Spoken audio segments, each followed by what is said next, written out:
Okay, good. We're live. Awesome. Welcome. This is the Wizards of Gore Live. I'm here as always with my partner in crime, Andrew from the New Fury. And tonight we'll be covering a movie that Andrew's going to introduce. Tonight we will be viewing Sledgehammer, 1983, directed by David Pryor, often considered the first shot-on-video horror film. That's debatable, but either way, this is something new for the Wizards of Gore podcast because we've actually both seen this movie, which is not the norm, but it bears rewatching for both of us because it is a great little masterpiece of shot-on-video horror that I appreciated, of course, but Cody here did not really get it, I guess, the first time watching it, so we're gonna try and... It was terrible. We're gonna try and convert him tonight, turn him around, because it's good. It's hypnotic. Is that what Roger Ebert said about this? Because he also said that about Mulholland Drive. Oh, well, I mean, I'll be honest. I don't like Mulholland Drive, but Look, this better be better than Mulholland Drive at least. I like it better than Mulholland Drive. I don't really like Mulholland Drive, but... Well, neither do I. But Sledgehammer is good. Many say it is an allegory of homosexuality in the 1980s. I'm calling bullshit on that right now, man. No way. There's lots of symbolism in there. I didn't see it when I first watched it, but then I read a paper on it. People have actually written about this movie. This sickens me. Yeah, and I don't know. There's some pretty strong symbolism in there to support it, and given that it's low budget and not particularly intelligently made, the symbolism actually is not even that subtle. It's like a pretty gay movie. And I do know that director David A. Pryor did go on to direct Deadly Prey, which I've heard is a really great, bad movie. Yeah, I've not seen Deadly Prey either. Yeah, no, I've heard a lot about it. I know he also did Killer Workout, which I've also heard about, and Man Killers, and a few others that are actually on my watch list. I didn't even realize they're from the same guy. But I'm hoping for the best with this one. It'll be good. It'll be good. All I can say, right. Watch with an open mind. All right, then 1, 2, 3. Let's do it. I think you're going to like it this time. This is the time. This is it. The future is now. And I have to say, the funny thing is that the movie is not even quite an hour and a half, but it does feel longer. Oh, no. I watched this once already. I know how long this movie feels. This is actually my fourth time watching Sledgehammer. I haven't even watched Things that many times. Really? I've only watched Things 3 times. I think I've seen it 3 times as well. Look, I'm not gonna lie though, that the opening title card right there is always great. Classic. And the opening credits, right? With all the really bad VCR effects. I love it. This is the kind of shit I would usually live for, but right now I'm having flashbacks of when I watched this last year. War flashbacks. It's worse than Nom, man. Oh my god. And the music. I love the music in Sledgehammer.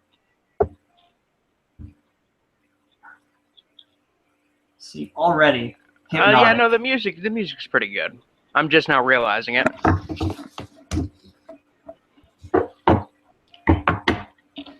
It's a good thing this is on YouTube because I wouldn't want to buy this on DVD.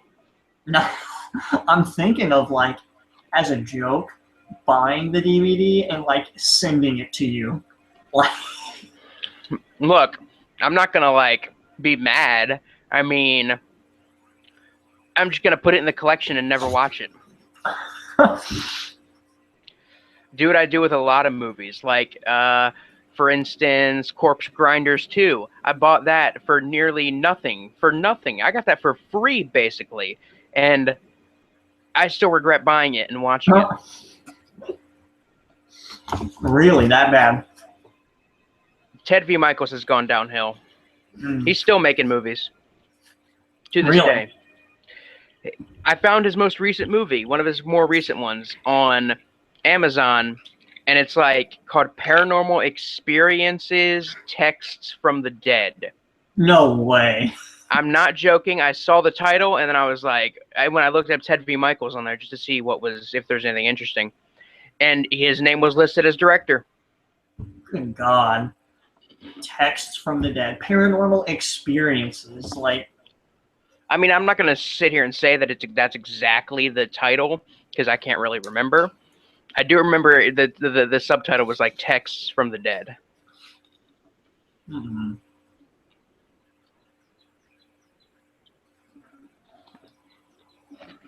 See, now that was great.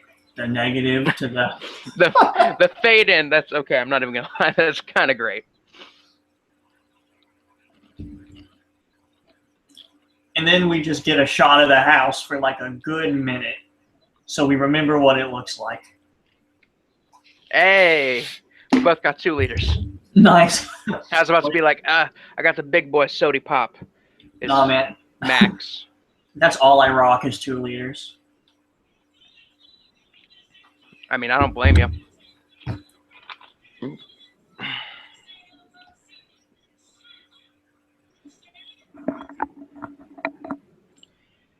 Oh, and I kind of see what you mean with the homosexual undertones with being forced into the closet. Mm-hmm. And that's only the first. Man, this is the gayest horror movie since Nightmare on Elm Street, Freddy's Revenge. I was about to say, like, it's actually really interesting because I didn't notice it at first, but once you, like, hear about it, it actually becomes kind of obvious, which is weird. I love it when movies have weird undertones like that. Mm-hmm.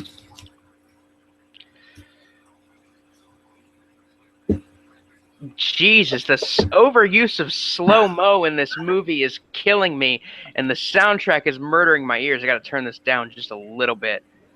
Yeah, I turned it down quite a bit. I had forgotten. DVD, when you get the DVD before like the movie comes on, they like tell you how to adjust your sound settings so you don't ruin your speakers. Like anybody who's gonna buy this is watching it on an HD TV with like expensive speakers. Yeah, I know I'm not. Like,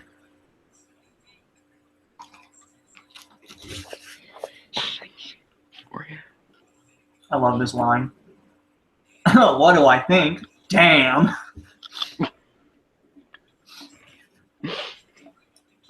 Where's the kid? Right?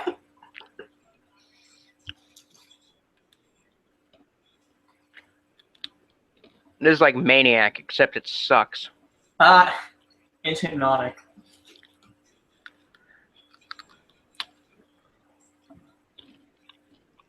There better be Bush in this movie because I don't remember if there is.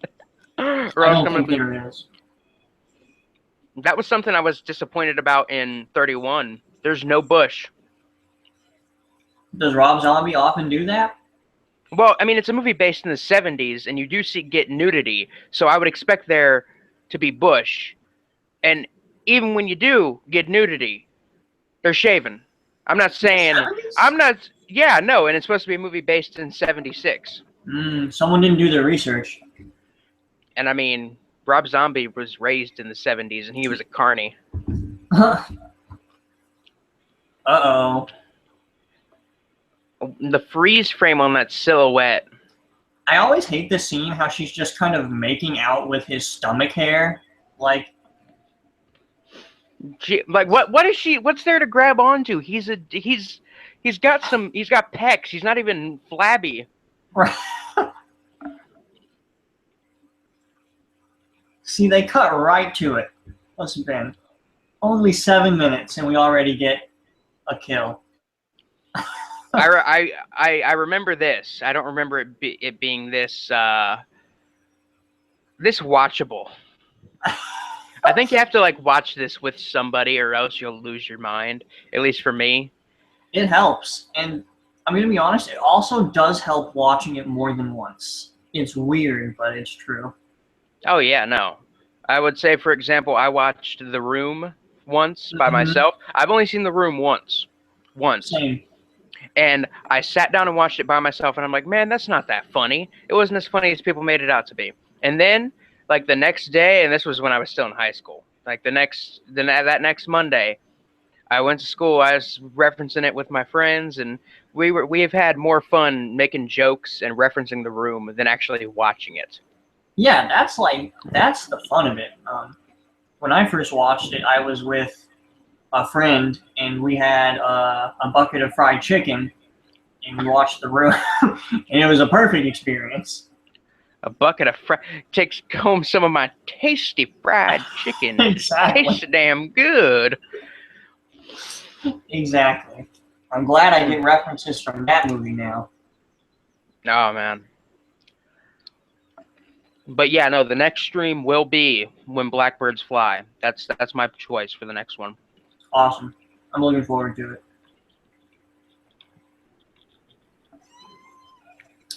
I bought it as soon as I saw the trailer. Like I was sold.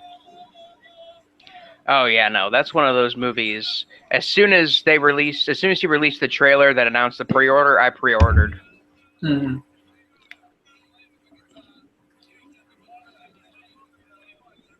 But you should order a copy of Where the Dead Go to Die from his website. Yeah, I do plan on it because I really enjoyed the what is it, Tainted Milk or whatever? Yeah, the first segment from it. Yeah, it was great. I mean, it made me feel awful, but it was great. Yeah, no, he made that short and put it up on the internet, and some people liked it. A lot of people hated it. And then he submitted it to Unearthed Films for distribution, and they're like, look, you got to make this a feature, man. So then he made Liquid Memories, which is the second one, and The Masks That Monsters Wear, which is the third one. Mm. And the motion capture for the third one was done using an Xbox Kinect. No way. No joke. That's what it was done on. Man, I've got to buy that. That's what the motion capture was done on. I found that out by listening to the audio commentary. That's cool as hell. The audio commentary on Where the Dead Go to Die is kind of great. Because literally halfway... Because he explains how he came up with the idea for the segments. And then he mentions how he came up with the idea for the first one as a parody of Lassie, while he got really high once. After he just got like really, really high. And he was like, you know what, I'm going to get high right now. And then you hear a lighter flicking. Oh my god. And in the middle of doing in the middle of doing an audio commentary, he just smokes pot. That's what's great about watching commentaries for like independent films. Because they don't care about being professional. No. Well, a good amount of them don't. But yeah, the audio commentary on When Blackbirds Fly is really good too. They got David Firth to be in that movie. Damn. The fucking salad fingers guy. Yeah, they got him to be in it. He didn't even know what the movie was about. They just sent him his lines, and he sent video files back, audio files back of his lines. But that's fucking cool. It was cool that he got him in it. Yeah, definitely.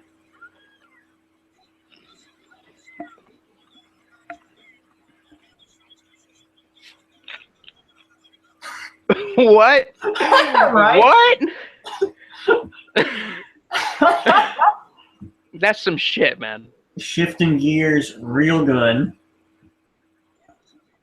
Better than a woman on her honeymoon night. Goddamn.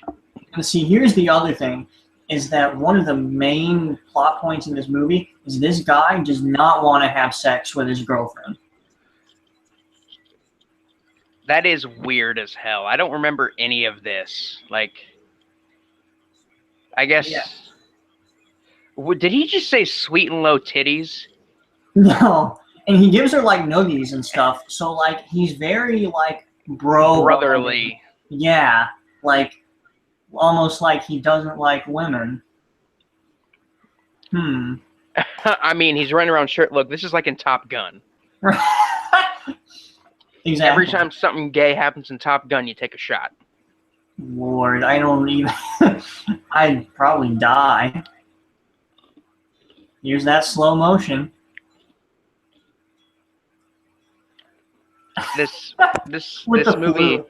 flu. This movie's already killing me. It's great, man. I mean, no, I'm liking it so far. I like it more than I did the first time. It's But better to still. watch it with someone. Absolutely. Oh yeah, definitely. And there Yeah, he is, but- like pulling her hair. No, but I did read about that. It apparently being one of the first shot on video films. This was one of the first films made for the home video market.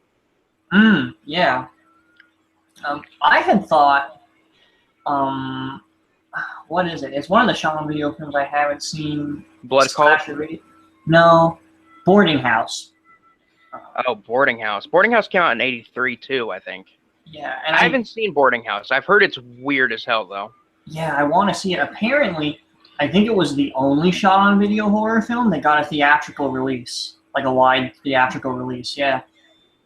You're fucking with me. I'm not even. That's like one of the big facts about it that I've read. I've never seen it, but I swear, if I find a review for this, somebody better say it's some kind of a ironic masterclass comedy, or else I'm gonna be disappointed as hell.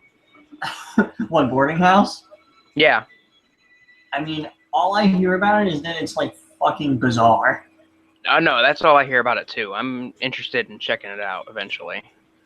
Yeah, I haven't kept up with Slasher Video, but if they're still selling it, I'll probably end up buying their DVD release of it. I'll probably have to buy it next paycheck. Mm. Or no, I got some stuff coming out on the 11th actually. The new Blu-ray of The Thing coming out. Oh yeah. With the new restoration and everything.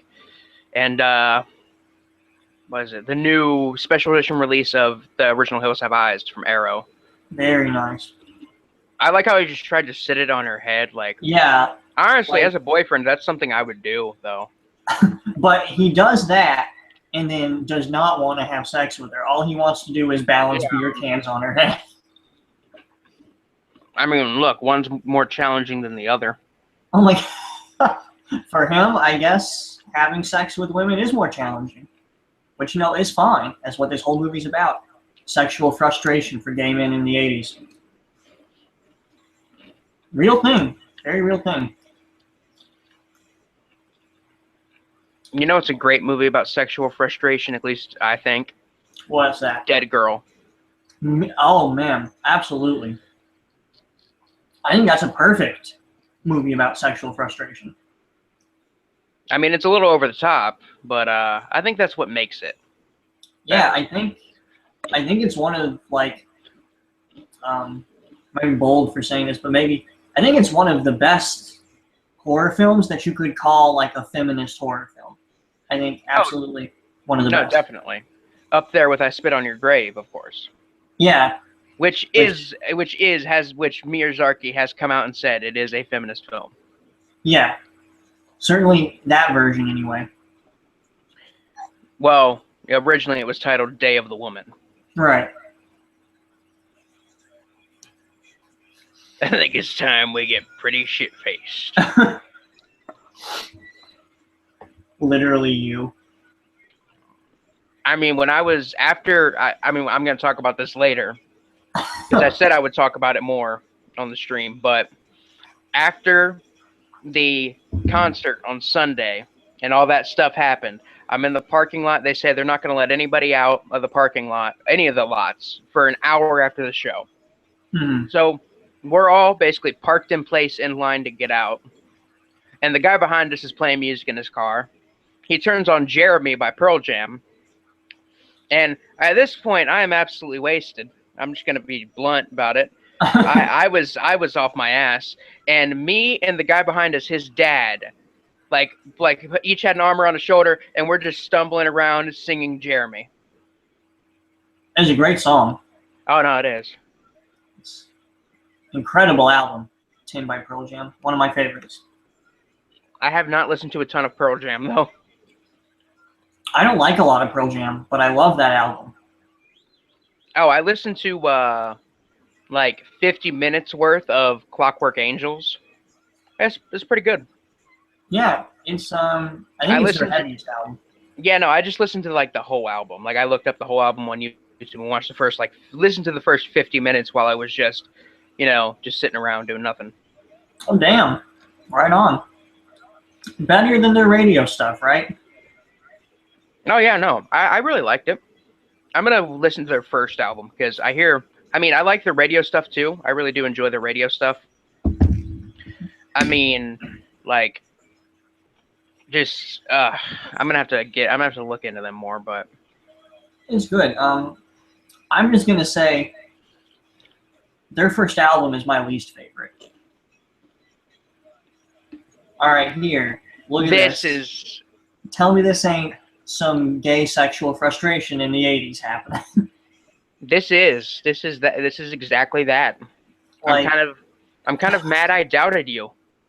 I'm kind of mad I didn't notice it before. Like, I'm kind of mad someone had to tell me. Like, I feel thick for not noticing, and I've seen it 3 times. Look, I watched. I'm trying to think of a really good example because there have been multiple times I've done something and I didn't get it the first few times. I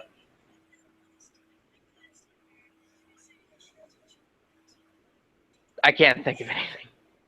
No, but I feel you. That's how I felt the first time I watched Mulholland Drive. Even though I don't like that movie, that's how I kind of feel about it. It's just like it leaves you at a loss for words. Even after reading an explanation for it, I was still confused. Yeah, I would watch Inland Empire, which is like, I feel like that's what he was trying to do with Mulholland Drive, and he succeeded with Inland Empire, I feel. I'm pretty sure that one's on my list. I love it. I need to watch the rest of Twin Peaks as well. I've not seen any of Twin Peaks, actually. I mean, honestly, out of everything I've seen from Lynch so far, which is The Amputee, Eraserhead, Mulholland Drive, and the first season of Twin Peaks, I would say the first season of Twin Peaks is the best. Better than Eraserhead? Better than Eraserhead. It's not weirder. I will say that. It's not as weird. It does have a creepy atmosphere. The characters are really cool. There's the FBI agent character, and he is literally probably one of my favorite television show characters ever. Just because he's just so chill and suave. And he also gives. Want to watch it. It's on Netflix. I know. It's hard for me to watch shows though. Like, it's really hard for me to start a television show. Trust me on this. The first episode runs for an hour and a half long, so it feels like you're watching a movie. Damn, that is the length of the movie. Yeah, the first episode when it aired on TV originally ran for 2 hours with commercials. Damn. But it's about an hour and a half long, the first episode of the first season, and that just gives you a little taste of what's going on in the universe. That's cool as hell. I mean, I told myself I would start Twin Peaks when I finished the X-Files, and I finished the X-Files months ago. So I need to actually watch Twin Peaks now. Hey, I need to finish Twin Peaks, and then I need to start the X-Files. You won't fucking regret it, man. I've only seen a few episodes of the X-Files here and there on reruns. Right. It's good. It can be inconsistent. I feel like Twin Peaks is probably more consistent than the X-Files, but I still love it. Yeah, and they made a movie of Twin Peaks too. They made a movie like prequel, sequel, epilogue. Yeah, Fire Walk With Me, right? Mm-hmm. I've heard about it. And I want to watch it, but the thing is, I hear it spoils the show, and I don't want to be spoiled for it. But at the same time, I'm completely okay with being spoiled for it. Whoa! What is this, epic mealtime? Am I right? He's shoving meat into his mouth. Goddamn. The symbolism. The symbolism is there. It really is. And like I said, not even subtle. It's like,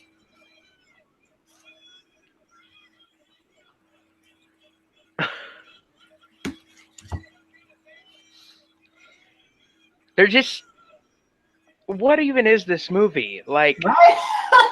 I don't remember any of this. I mean, I may have slept through a few minutes of this, but I do not remember any of this. I feel like you might have slept for more than a few minutes. Probably.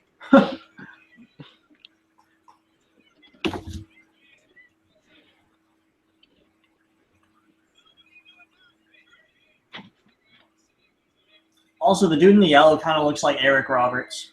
He does. Oh, wow. That's disgusting. It is. I always hate this scene. They just start a food fight. Like, that will make this the ultimate slasher movie ever. Yeah. It goes into a food fight. Jesus fucking Christ. This is better than that movie Food Fight, I'll tell you that. Which Lord, I still have not seen. Don't. I don't want to. I think I said it in one of the previous streams when we talked about worst movies, but that's one of the worst I've ever seen. Ever. I do think I remember you saying that. I'm going to stay away from it, I think. I still have flashbacks. Ugh. But I'm not going to sit here and say necessarily don't watch it, because it's an experience on its own, but it's terrible. Kind of like, what is it, Thundercrack? Yeah, it's one of those movies you have to experience at least once, no matter how bad it is. Honestly, I might rewatch Thundercrack, because because honestly, the first one was just checking this movie out. I mean, I was half awake. It was like 3 a.m. when I popped it in, and it's like a 3-hour-long movie. Oh, so wow. I'm gonna have to watch it when I'm more awake and when there's nobody home, because that film is porn. Like, it literally is just pornography, from what I have read. It's an extraordinary little piece to horror cinema. Yeah. And it does fall under the horror genre, which is what bothers me. Because it's like a gothic horror film. Yeah, like, I'm probably going to watch it for the experience. There's a lot of movies like that on my list. I will ask you, do you think Angel's Melancholy is on that list, or it should just be avoided? It should just be avoided straight up. Like, it isn't even one of the, you have to experience how bad it is to understand the pain. Like, if you've seen the Vomit Gore movies, it's basically that, but with more of a plot. But the thing is, the plot still isn't there, even with subtitles on. Oh. And there's more, like, pissing on people and stuff. There's more pissing on people. Although piss does come into play in the later entries in the Vomit Gore series. Ah, how exciting. They mix it up. Yeah, and they changed the main character's actress to somebody else in the third one. I mean, I think they know that nobody really cares. Like, no one's gonna be like, oh no, they changed the actress in the third Vomit Gore movie. I mean, honestly, it's a plus. I didn't think the actress in the original one was that attractive anyway. So just to see her, like, in this movie, constantly naked, having sex, vomiting, or being vomited on is not enjoyable. I'm not trying to. I'm writing myself into a corner here with it. Yeah. I'm just gonna say that the chick in the third one is, I think, better looking, and she even does an intro before the movie saying that she did this, with her own consent. They had safe words and everything. If things got too far, then Valentine said he would cut it out of the movie or change it. Well, that's good. So for a guy who, fucked his own sister, he seems like a decent human being. To his actors, anyway. Thank God. No, but if those actors... I want him... He's going to make one with his sister, I bet you. Oh, no. What if he already has and we don't know it? Oh, I bet that actress was his sister. I'm going to bet money. That's the thing, is that we don't know. Because, Valentine is not a family name, I don't think. Yeah, I know, but you should watch the whole Vomit Gore series. I think at least the original trilogy, because they're one of those. It's that series that you have to experience it to truly know the terror. So better than Angel's Melancholy. Yeah, I'd rather watch all three of the Vomit Gore movies again than Angel's Melancholy. Honestly, all of them combined probably is the runtime of Angel's Melancholy. Really? Probably. I know Angel's Melancholy is like 3 hours long. Fuck that. The shittiest movie that is also 3 hours long. Fuck that. I mean, why 3 hours? Shoot for the moon. Why not go 12 hours? Honestly, like, if he was gonna do all that, I almost think he should have. Just to be that fucking bold. Yeah, exactly. Another interesting thing you notice about Sledgehammer, all of the walls and rooms are bare. Yeah, because it was The shadow of the boom mic we just saw. I noticed that. I actually read that this was shot in David Pryor's apartment. Most of it was. Mm-hmm. And it, to me, makes it very nightmarish that everything is sort of bare. Like it's not a real house, not lived in. It feels like fake, and that's like not a negative thing about it, I would say. Kind of like I would compare it almost to the lighting in like something like Suspiria. That was a pretty. What? Was that a ghost hammer? Okay.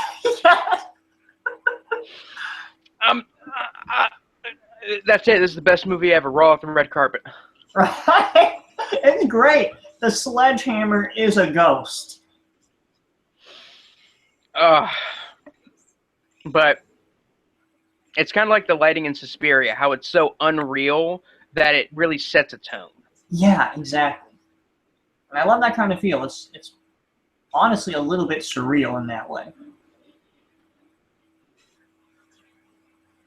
Hmm. See, none of the dudes are having sex with their girls. Wow, this is terrible.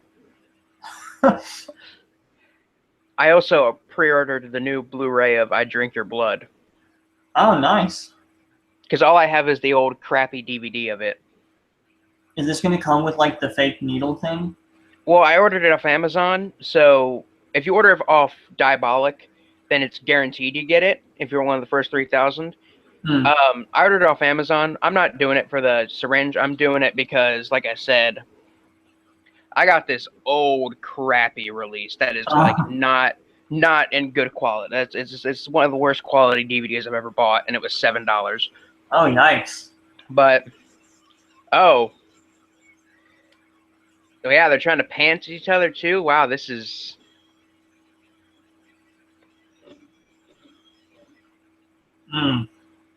That's an unpleasant sound. As somebody who collects records, that hurts my soul. Same. It's bad for the record, bad for the needle. Like,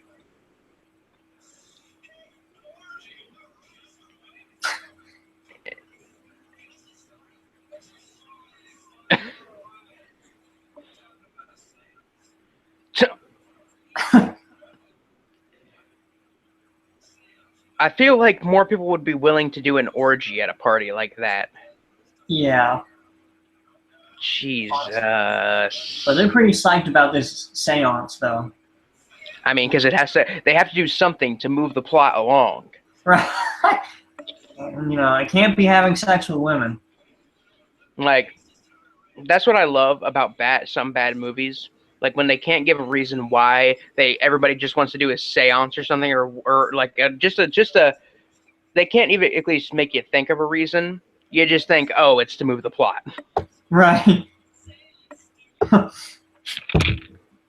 Works for me.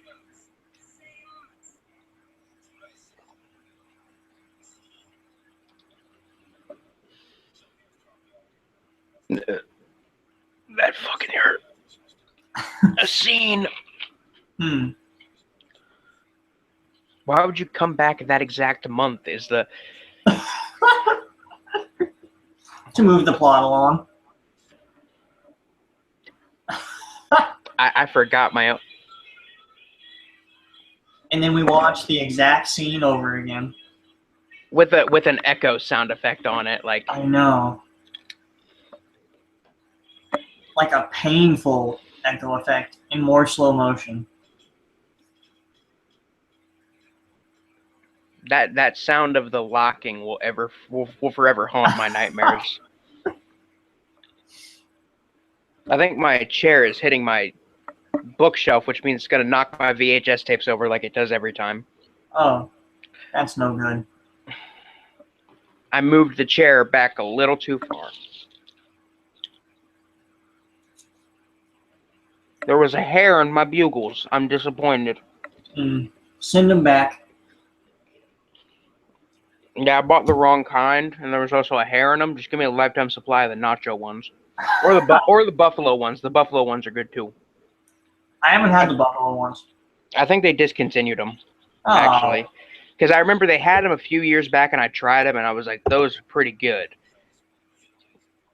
And yeah. I hate when they discontinue good shit.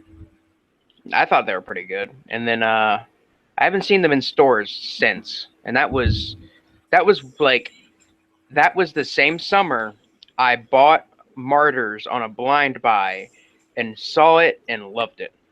That's the fucking best blind buy you could have made.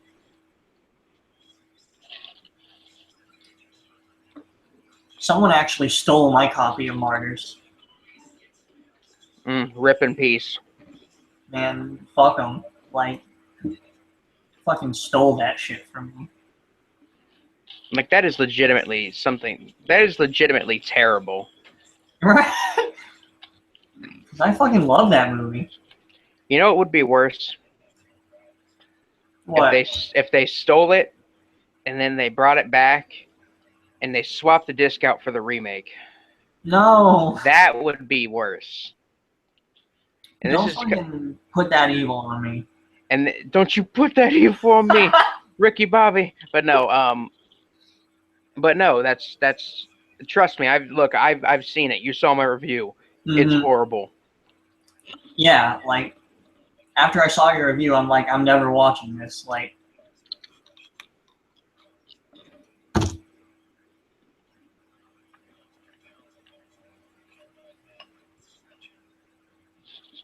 wasn't it the son that did it?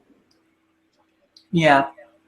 Okay, no, I just want to make sure because I'm pretty sure I remember that.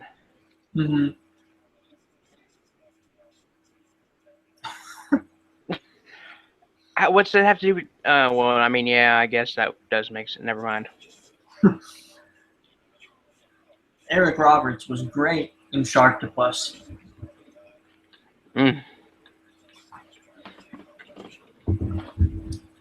Apparently, the dude who looks like Eric Roberts is actually David Pryor's brother.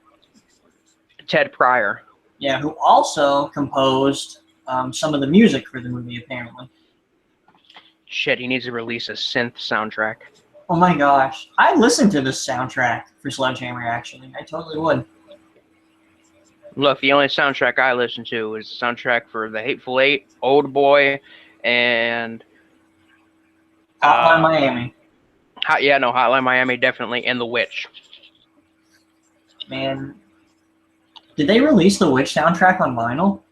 Yeah, that's how I bought it. I was originally just going to buy it as a CD.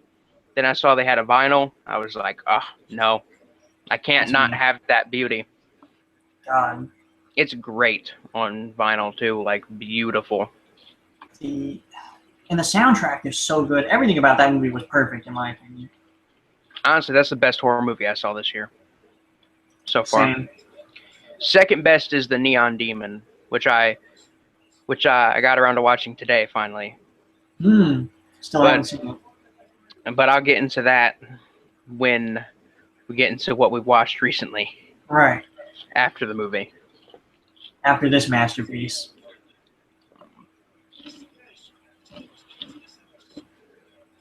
What?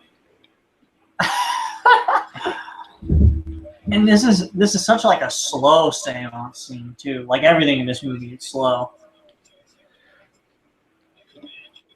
This is a slower burn than The Witch. It really is. Like, at least by this time in The Witch, like, 2 people had died and a baby was killed in a very tasteful way. Someone's died here. We're about to get to another death, too. Oh, wow, it's still You know, I'm the spirits. You know, seeing that happen was, like, satisfying, but at the same time, I was like, no, stop. You could have just used, like, fish line and just done it like that.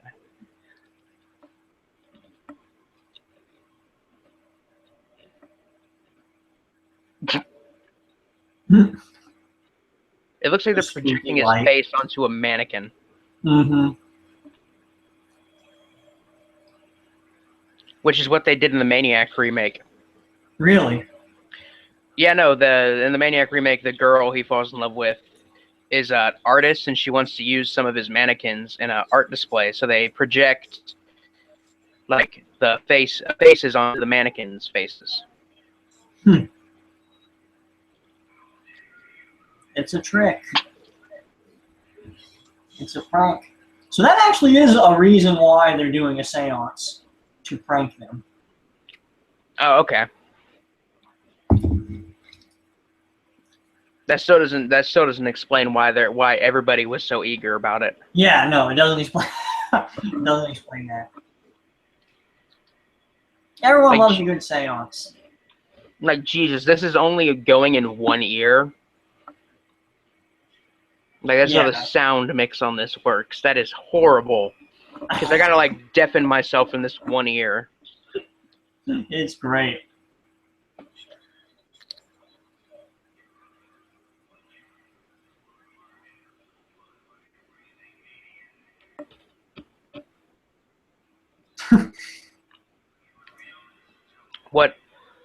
What is this? Sorority House Massacre 2?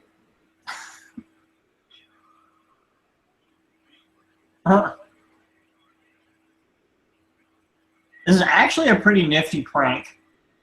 Oh shit. Too far.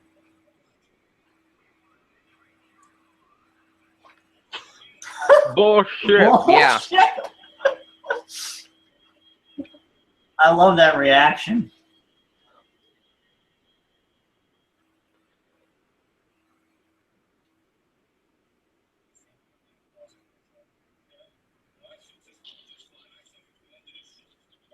You want to know something wild? What? The budget for this was $40,000.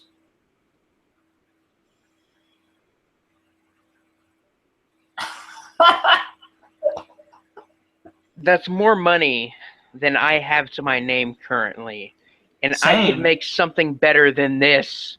Like, they didn't even have to shoot it on video. They could have shot it on 8mm. Yeah. At least. They could have even shot a really cheap film on 16mm. You know, there's a movie that's coming out from, I forget who it's coming out from, but it's this movie called Nurse Jill. Yeah, Massacre's doing it. Oh, yeah, no, I thought it was Massacre. I saw Mr. Parker's review for it this morning. Or, not this morning, but the other day. And it's a modern film shot on 16mm. I didn't know it was a modern film. Yeah, it's a modern film shot on 16mm. It's like from I think it might be from like last year or something, I've read. Wow, that's I heard. Cool. And it's shot on 16mm, and it's a primarily silent film. That's really cool. Yeah, I'm planning to get the VHS whenever they release it, which I don't think they have yet. Currently, they only have the Blu-ray on Amazon, at least. Which looking to get that VHS. I'm looking to get that upgrade to Blu-ray. Someday. You know, that's what I'm going to get you for Christmas. I'm going to get you a Blu-ray player. And I'll get you a copy of Sledgehammer. It better be autographed by the entire cast, crew, and director. Now that actually would be pretty great. Actually, no, it better be a copy of Things autographed. Is a sledgehammer gonna appear?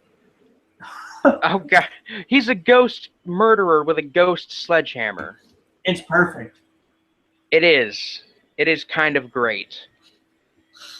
You know what's great is I used to have my, I mean, I still have them separated by genre, but I have my horror movies uh, separated by subgenre, and I used to have like a section for like supernatural slashers, so that's where Hmm. stuff like Hatchet and Children of the Corn Right.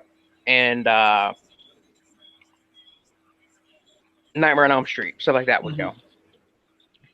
And then I decided, you know what? Let's just put all the slashers together. So I mixed them all together. So now on my shelf, I just got like right next to. I'm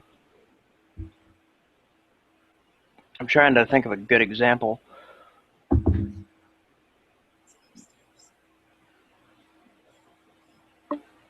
You know, screw it. I'm not gonna. I'm not gonna.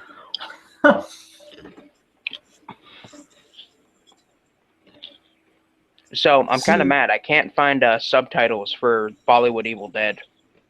no, that sucks. But what were you saying? I was gonna say, she's pressuring him to have sex, and he does not want to. So far we've This seen is all the the men in the movie like not want to have sex. this is the most anti-slasher film I've ever seen. Yeah, it's wild. It's like how Things is actually an allegory for birth control. I see it. That's I didn't mainly a know it. joke. That's mainly a joke, but honestly, they could say that. You know, there are people who theorize that that movie was actually shot in like 2012, and What?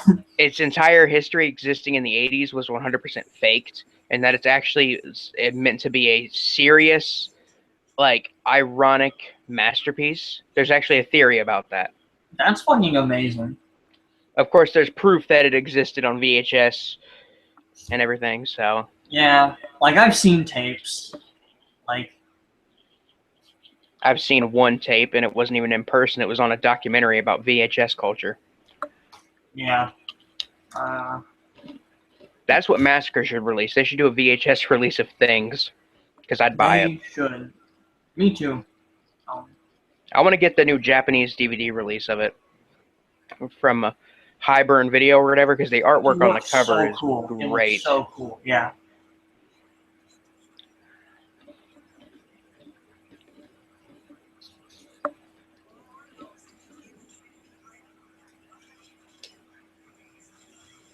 I thought she was about to open that like a normal door, and then it kind of slid to the side, kind of. Huh? I'm a little weirded out by how that closet works. Then The again, whole I'm house. practically. It's a Then again, nightmare house. Then again, I'm practically sitting in the closet right now, so. I still think that's cool as fuck. I'm still not over that. Your conversion of your closet space to like your office. Yeah, Office Space, man. It's fucking great. I gotta get one of those red swing line staplers, and I'll be complete. If they move my desk one more time, I'm gonna burn this place to the ground. Oh my god. That's a great movie.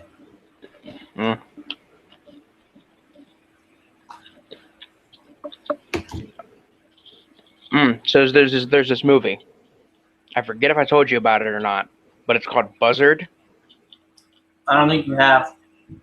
It's this amazing, like, dark comedy kind of drama film, kind of. And, like, I could relate to it a lot because it's a movie about this, like, con artist who is a horror metal fan. So you see him walking around, he's wearing, like, a shirt for Demons. You know, he's got, like, posters for Return of the Living Dead. He's got Tales from the Crypt comics. Like, he knows his shit, and he's trying to turn his power glove that he has into, like, a Freddy Krueger power glove. What? And That's this is fucking cool. and it's a drama comedy, like, dark comedy about him working in an office and not liking his job. So he takes some checks that were supposed to be sent out and signs them over to himself, and then gets into some hot water, and he has to flee to Detroit. Jesus. That's fucking wild. Oh no, I absolutely loved every second of it though.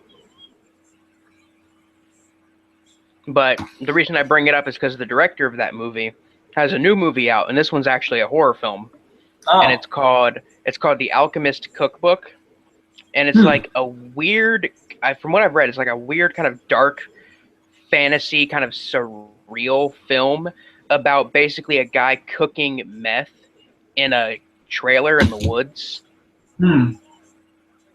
and the director's doing a release of it, and this release, which is really cool of them, is a pay what you want release through Whoa. BitTorrent. So all you got to do is have a torrent client, and you got to pay $1, a minimum of $1, and you get the movie and behind the scenes footage and everything. That's fucking cool. So I obviously gave him, I gave some money and got it. I haven't watched it yet, but it's on my hard drive. Right on. You gonna review it? I might, if it's interesting enough, because I really liked Buzzard. Like, oh my god, could I relate to that movie? Oh, hopefully you like this one and watch them. I don't know about that, because Buzzard, as one of the critics put it, it's like Office Space on crack. Damn.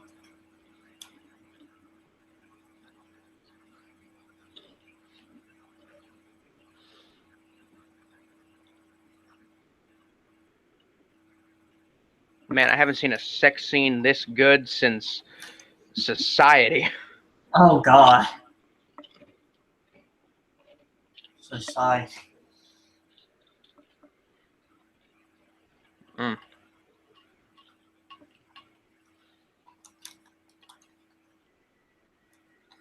Uh-oh. It better be the ghost Sledgehammer itself opening that door, or else I'm going to be very disappointed. I think that would make the movie so much better if it really was just the sledgehammer. Oh yeah, if it was just a ghostly sledgehammer killing people, that would make this movie the ultimate movie. Oh yeah. And no matter how terrible it was, I think I could love it. Sure, it's taking a long time to open that door. Like, damn. Like, this isn't Kubrick, okay? You don't have to linger on a shot for, like, a few minutes. Okay, Yeah. well, Kubrick wasn't guilty of that too often, but the guy who... What is this, Alice, Sweet Alice? It looks like the same mask, kinda. But the guy who directed Shots on Tango, he lingers on stuff for, like, 5 minutes straight. Hmm. No, that's not even an exaggeration. The first shot of the movie is 11 minutes long, and it's just a bunch of pigs. Oh. And this is a 7-hour movie that I sat through. Yeah, I remember you telling me about that. I think I'm just not going to do that. Ever. Oh, shit.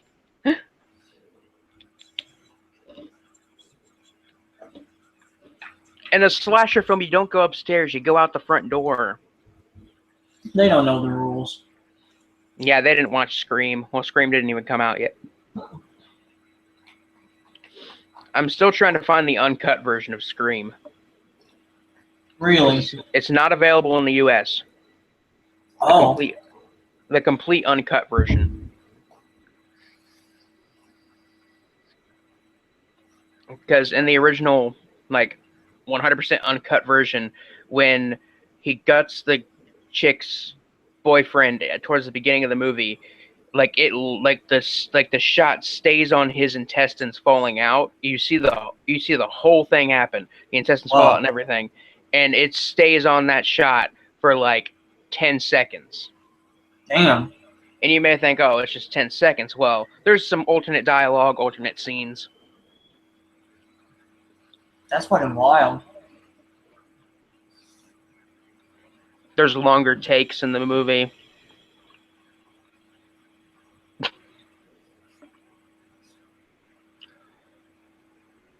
It looks like he's smiling.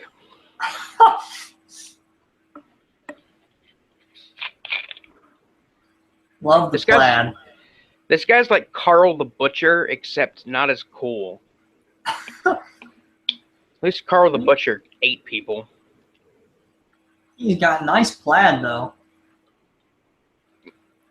Can't argue with you there.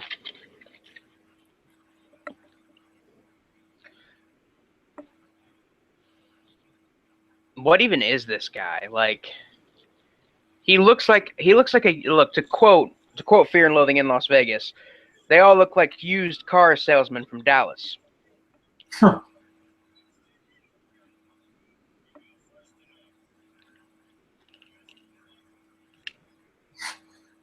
Okay, wait, how much?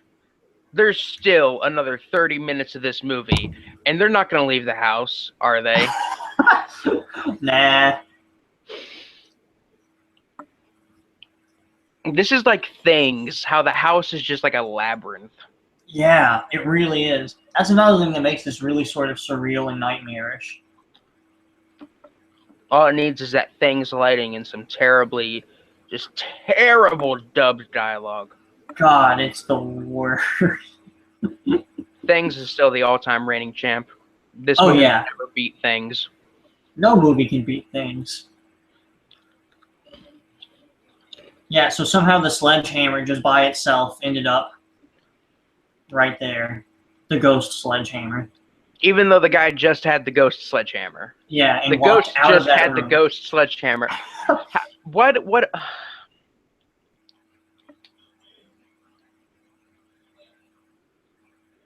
In the room.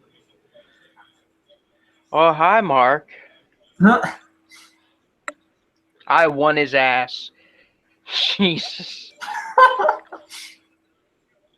This really is the gayest horror movie I've ever seen. It really is a lot.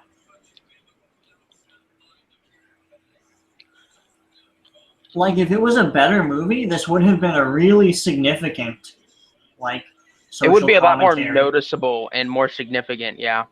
Yeah, but unfortunately it's Sledgehammer, so no one noticed. It's one of the first shot-on-video films, and the thing is, nobody cares about shot-on-video films. No one cares about that. Like, I tell people about shot-on-video films all the time, and every single time, I know that they don't know what shot-on-video literally means, so I have to say it was shot on a VHS camera. That's how low budget it is. Like I can't just say shot-on-video. And that's, like, what separates a lot of the hardcore underground horror fans, because there was a girl I used to date right when I started college, and she was big into horror movies, and I was like, and she was always trying to find underground stuff, and I'm like, I got a copy of Wood Chipper Massacre, and so we watched it, and she fell asleep.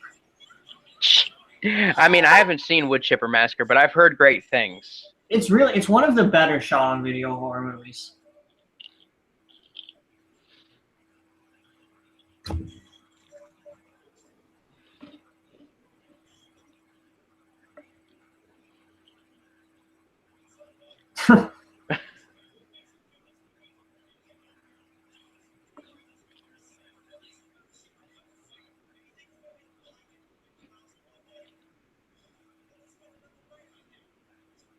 I love this impassioned dialogue. 50 miles. There's no way that the hill they're on is 50 miles. Like, yeah, there's no way they're 50 miles away from anything. Like, not even in Evil Dead were they 50 miles away from anything. 20 at the most in Evil Dead. I don't even think in Curse 2 The Bite they were that far. You monster. Bringing it back. I still gotta buy that Blu-ray set, but I'm kind of short on money. No, I feel you there, man.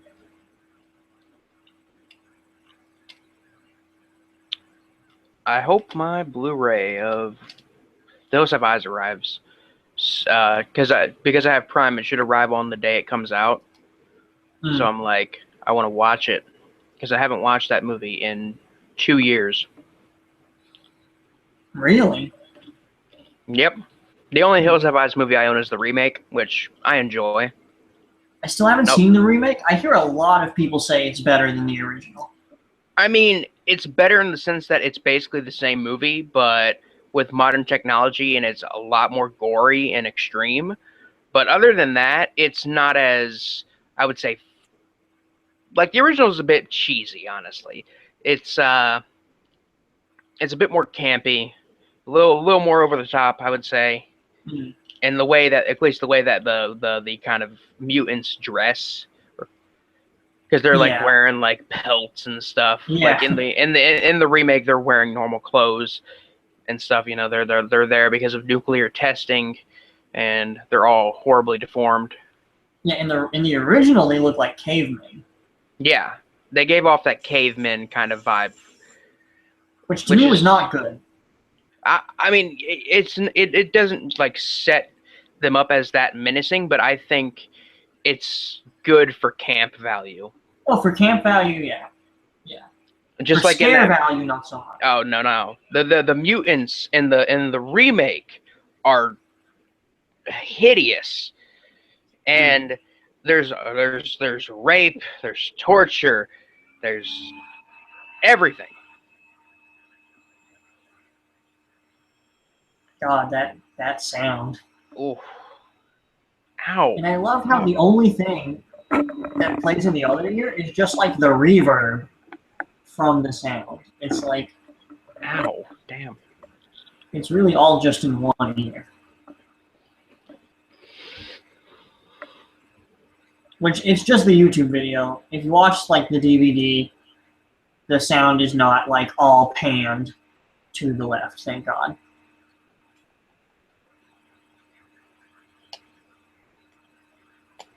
Well, that's hopeful. That gives me hope. Even when there's not slow motion, they got the actors like moving really slowly. Like, goddamn. He also just left them all alone sleeping. Like I would be pissed the fuck off if I found that shit out.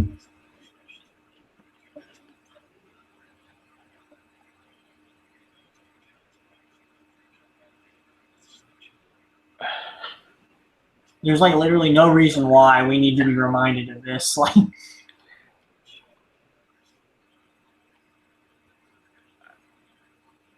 Uh,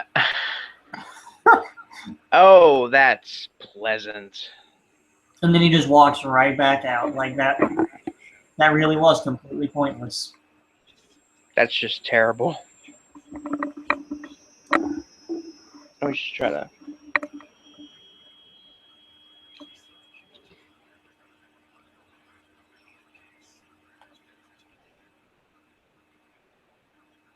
And now he's a child. Oh, he really is Carl the Butcher from Violent Shit, like legitimately. I need to see violent shit. You need to see every single Violent Shit movie, all 4 of them. God, there's 4? Honestly, the 4th one is the best. Really? It's a movie.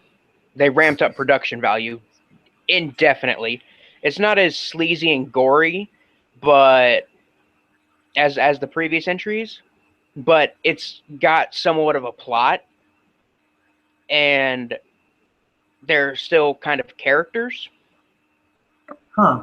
Thing is, there's no DVD release in the US of any of the Violent Shit movies. Why?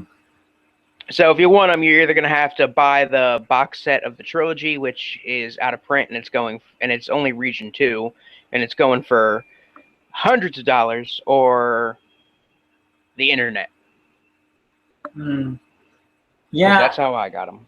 that was my problem with the guinea pig movies. I ended up just like getting really well-made bootlegs of every single one for very cheap. I mean, the only guinea pig movie I own is Flowers of Flesh and Blood, Which is great, and also, as I mentioned before, oddly enough, a feminist film. But wrote a whole paper on that. But another one of my favorite body horror films, Mermaid in a Manhole. I highly recommend if you haven't seen it. I hear about that one. That one's And I on know my you list. like body horror. I know you like body horror. Oh yeah, and I hated Part 3. I hated He Never Dies. Yeah, that one was. They turned it into a goofy horror comedy, like. And not even a good one, in my opinion. Yeah. And then they tried to pull it off. They had that guy in the beginning who was like, "This is all true. This actually happened." Like, okay. motherfucker. I'd sooner believe a fucking ghost sledgehammer. Yeah. Oh. That escalated real fast. That happened. Now Satan is involved.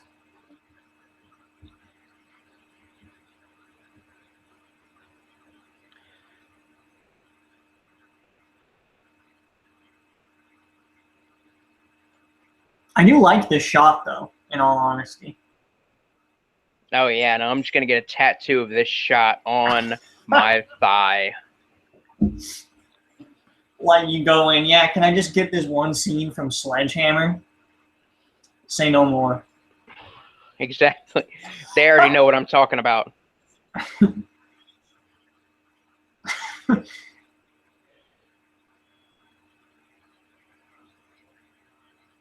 I love how the mask always makes it look like he's got this fucking weird, stupid smile. Yeah. But if this movie was like shot, if this would have been shot in like 2006 on like digital video, then you would be able to see through it. Yeah. That's kind of the beauty of shooting on actual video. Yeah, the bad quality is just like the charm. It really is charming. I like the quality. It was much harder to get shots in focus. Just all that stuff.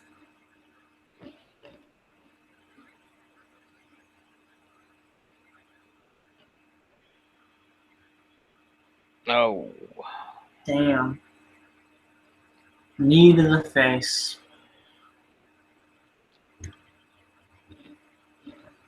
I was about to say this better be a watermelon being crushed with this sledgehammer. I'm gonna be very disappointed. Fucking go trauma with it. Actually, trauma they use cantaloupes.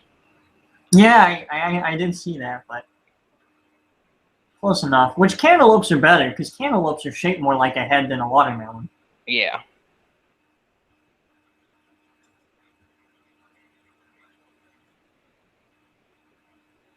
Apparently, for the stabbing sounds in all of his movies, Alfred Hitchcock used a cassava melon, a knife going into a cassava melon. Interesting. If that's how you pronounce it. I have no idea. I read that on Jessica Harper's mom blog. That's what's more interesting is that you read it there of all places. Right? Right next to her brownie recipe. Oh, I might have to try that brownie recipe because I kind of want some brownies now. Right? She's all about those recipes. I wonder if she ever just like gives it just name shit after like characters from movies she was in. She posts a lot about Phantom of the Paradise. I think she's particularly proud of that one. I mean, it's a fun movie. I think she is too, based on what I've been seeing on her blog. Like, honestly, it's one of those movies you watch and you're like, you could tell everybody just had fun with this. Which are always the best movies. Yeah.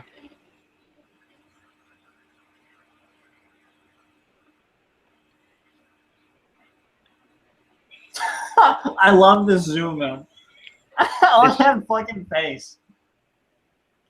I'm scared. Actually frightened. Whoa. Did I blink too fast, or did that change colors really quickly? No, you saw right. So I guess David Pryor just kind of fucking wrecked his apartment to make this, because he really just did put a hole in his wall. I mean, I did read that most of this was shot in his apartment. And they legitimately broke the door open. You can see the split wood, so his landlord must not have been happy with this. Not at all.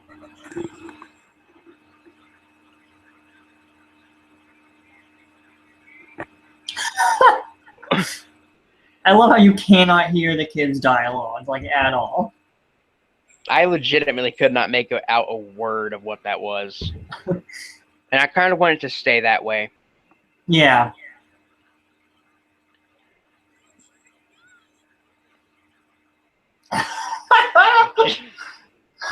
Just straight up, kid just straight up bitch slaps him, like.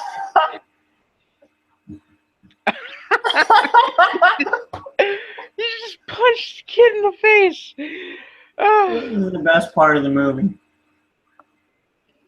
The kid's fucking him up. Smacking him around. Oh shit. Somehow he's a kid and an adult and a ghost all You're at the a kid same now, time. you're a squid now.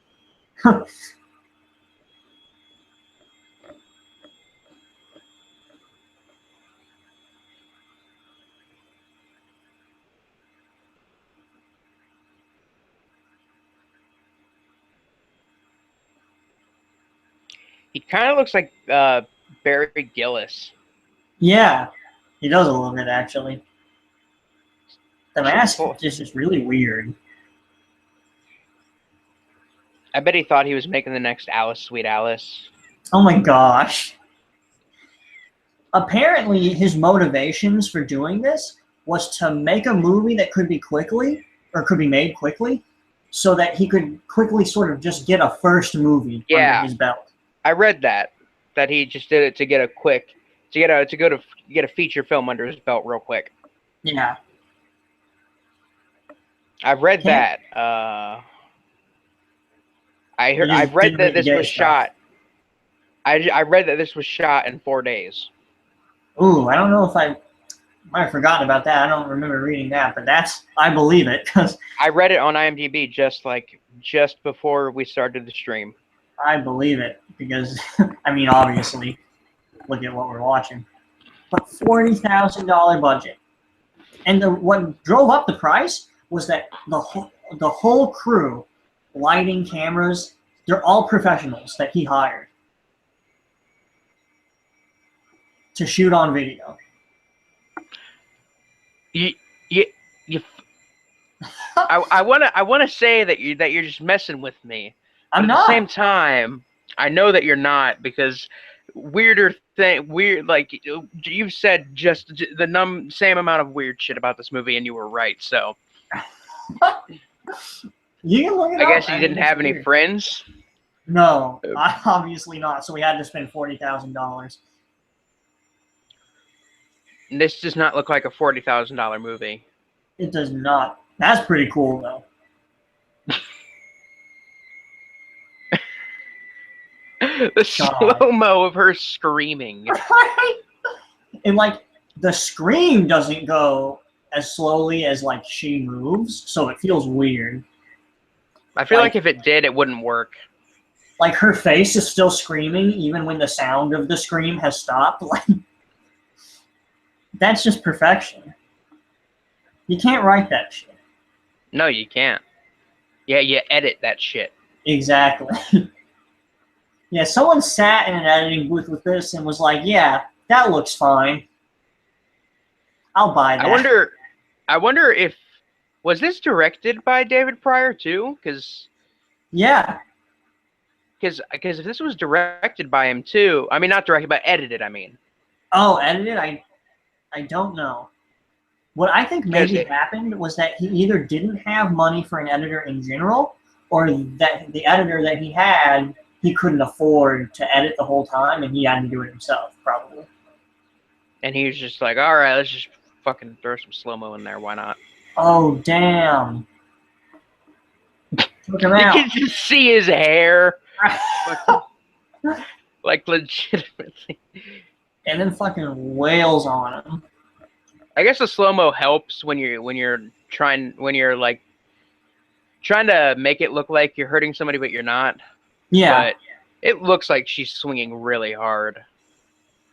It does. And I don't mind the slow-mo like in this scene. It's just kind of unnecessary when they're turning a doorknob or standing still or screaming. Fucking hit him again. Do it. Do it. Fucking She's, do it. she's going right back. Kick to the nuts. Oh. What is that, Godzilla? I swear if Godzilla shows up in this movie, it's done. It's a 10 out of 10. 10 out of 10. 100 out of 100. It's the finest, best in the city. 4 stars. Zag it. He's right back up, though. Great shot of the smoke detector. Hey, look. Look, I call this guy Chumbawamba. I get knocked down, then I get up again. Stop. Every frat boy's theme song. No, not anymore. Not in 2016, it's not, I don't think. I hope not. I don't go around frats, but I hope I would not hear that if I did. I don't go around frats either. And yet you know. I know because I've seen Revenge of the Nerds. I know how this works. I know the way this works. Fuck. Your video keeps cutting out. It's kind of Does great. it? Yeah. Damn. Oh shit.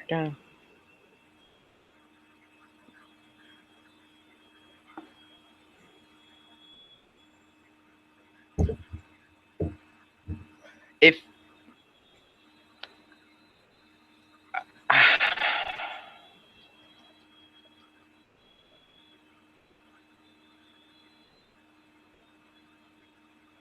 This is about to get classic.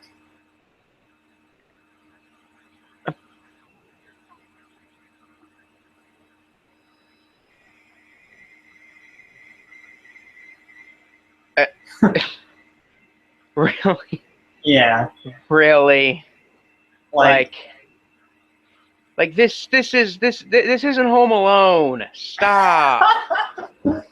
And the whole killing the bad guy by like shocking when they touch something, that's even by 1983, I feel like had become a cliche. Oh, definitely. Didn't seem to work though anyway. Yeah, this guy's the shocker. It doesn't work. Or he's the killer from the horror show. Okay, so like she knows he's fucking in the house. She should Why really would you make as leave. much? Yeah, and why would you make as much noise as possible? Well, he's a ghost with a ghost sledgehammer, so I'm sure he can lock the doors. Oh yeah, he actually can. Oh shit. That strike with that meat cleaver just it didn't even sink. Gives me sweet Death Nurse memories. That cleaver. Oh, don't you mention Death Nurse around me. That movie's terrible. No, I love it. I love both of them. I might have to rewatch it though. They're actually a lot less watchable than Sledgehammer, I think, in my opinion, even though I like them.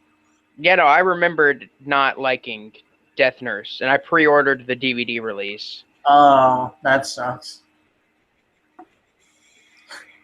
Because I just heard about it being this legendary, like, shot on video film. Oh, wow. All right. This suddenly becomes Halloween. And why is he shirtless? Who the fuck knows, man? It's the 80s. That's reason enough. Exactly. They fucking took the doors off the hinges for that fucking scene. I wonder if they actually ripped it off, or they just, like, had it, like, slightly, like, unscrewed most of the way, so that way it would be part of the scene. I want it to be unintentional. Oh, yeah. That would be the best.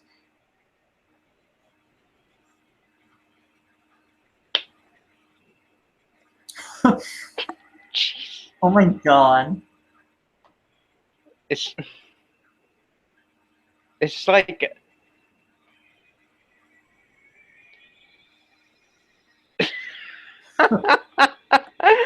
Jesus! This is the worst! It's the best. It's the best. It's hypnotic. This movie feels so long too. Like, It really does, but it is almost over. I mean, I kind of figured. Yeah, we got 7 minutes.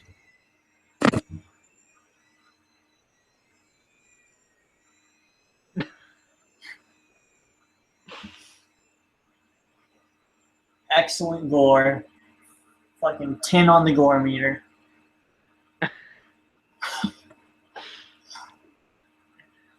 It was gorier than 31, I'll tell you that much. Damn. Yikes. And 31 was made by a professional studio. Ooh, Well, not a studio. It was made on a budget of like $1.5 million, but still $1.5 million. Can we get a Sledgehammer 2, please? right? Please, I want some closure on this. David Pryor, if you are watching, Please. I'll give you money to make Sledgehammer 2. I need to know how this ends. I would too. I would pledge a lot of money. I pledge money I don't have. I risk my rent. Okay, that was a lot better than I remember it being. It's better the second time, I'm telling you. No, it definitely is. Oh my gosh, that was interesting. Interesting is a good way to put it. Like, it's not the best shot on video film I've ever seen, I'll say that much. Still pretty bad. Yeah. But it's definitely it's definitely watchable and a little bit entertaining. Okay, I'm gonna change my rating from like a 3 to like 7. Fuck it. Higher than 31. It's higher than 31 was. That's true. You gave 31 like a 6, right? Yep. Damn. Yeah, I think on IMDb I actually rated Sledgehammer a 9. So my legitimate rating for it. Not even. I mean, around. Hey, look, my legitimate rating for Honky Holocaust was a 9, so I can't even blame you. And Honky Holocaust was terrible, but it was like terribly made, like really, really low budget. But damn, if it isn't hilarious. When did you say it came out? Like 2013, I think. And Lloyd Kaufman said it was like the best film he had seen in like 40 years. Damn. Which is quite the statement. It really is. Coming from him, that could mean a lot of things, but I think it means probably that it's a trash masterpiece. I would say it is, honestly. Legitimately, Honky Holocaust is one of the best movies about racism since American History X. Wow. I'm not even joking. I feel like you really just wanted to compare those two movies. I feel like you wanted to put Honky Holocaust in the same sentence as American History X. Well, I mean, it was either that or I say Goodbye, Uncle Tom, but I don't think anything can be better than Goodbye, Uncle Tom. It stands on a league of its own. That film is disturbing as hell. But no, the thing is, this movie only 13 people have rated it on IMDb. So when I gave it a 9, it went up by like 0.2. Damn. The average rating did. And I'm the only one who's written a review for it. Really? Where did you get it? I watched it on Amazon Prime. It's on Prime streaming. Damn. Same with the movie. Sign up for the 30-day trial, and then you cancel it right when you sign up, and you still get to do the 30 days, and they won't charge you once the 30 days end. So that way you don't got to remember to cancel it. Huh. But yeah, no, you get the streaming with it, and they got this movie on there called another trauma movie called Thingy, and it is a movie. It's called Thingy: Confessions of a Teenage Placenta, and it is about a literal teenage placenta who's like goes to school. He drives around in one of those like little cars that you see like kids can drive, and he's like made fun of and he's bullied because he's a placenta and everybody else is human. And it's really messed up and gross, and like at the same time it's not as like fun as it sounds, because it goes for a very serious tone. And like it's not as like like hearing the plot, you'd think it's like something Frank Henenlotter would make. It sounds like the next Basket Case, but in actuality, it's not as sleazy or as well made as Basket Case. Yeah, I'm I'm looking it up now, and it looks really gross. No, it is pretty gross, and it's one of those movies that I wouldn't say is a horror film like from the start, but it's gross all the way through, which gives it kind of like a gross out horror vibe. The same way that I would classify like the Garbage Pail Kids movie as a horror movie because it's really gross and the puppets are creepy. But still, it doesn't become a horror movie till like the last 10 minutes. Doesn't matter. It's still I would still say it's worth watching at least once. Yeah, I want to see it now, honestly. It's Amazon Prime 30-day trial. 100% free for those 30 days. I'm gonna fucking do it. You can watch Honky Holocaust. You can watch Horror House on Highway 5. You can watch, I think you can watch the Corpse Grinders 2. I think that's on there. And Corpse Grinders 3 is on there. But is the Placenta movie on there? Yes, it is. That's where I watched it originally. Buzzard is on there. Oh, shit. See, I have Prime and I pay for it, so it comes out to about $100 a year. That's not too bad. It's not too bad. Considering all that you save, I bet. Oh yeah, no. Considering you get 2-day free shipping on everything, and you get streaming with it. Yeah, and the streaming is what really puts it over the edge. I mean, they don't have like the biggest selection I have ever seen of like horror or movies in general, but they got some good movies on there. I think Sicario is on there, and Sicario is a movie from last year that I thought was fantastic. Really? I don't know if I've heard of it. It's got Benicio del Toro in it. Oh, all right. It stars him. That's cool. Yeah, no, he's in it, and I like Benicio del Toro. I think he's a great actor. Yeah, me too. And he was in Fear and Loathing in Las Vegas. Yeah, which I still haven't seen. You really need to. I know. I have read the book. But I mean, look, the book is fantastic and everything, and I love it. I love the book to death, but the movie is just out of sight. Yeah, I've heard everyone is really good in it too, like acting wise. Oh yeah, no, it's one of Johnny Depp's best performances. And he's had some good ones.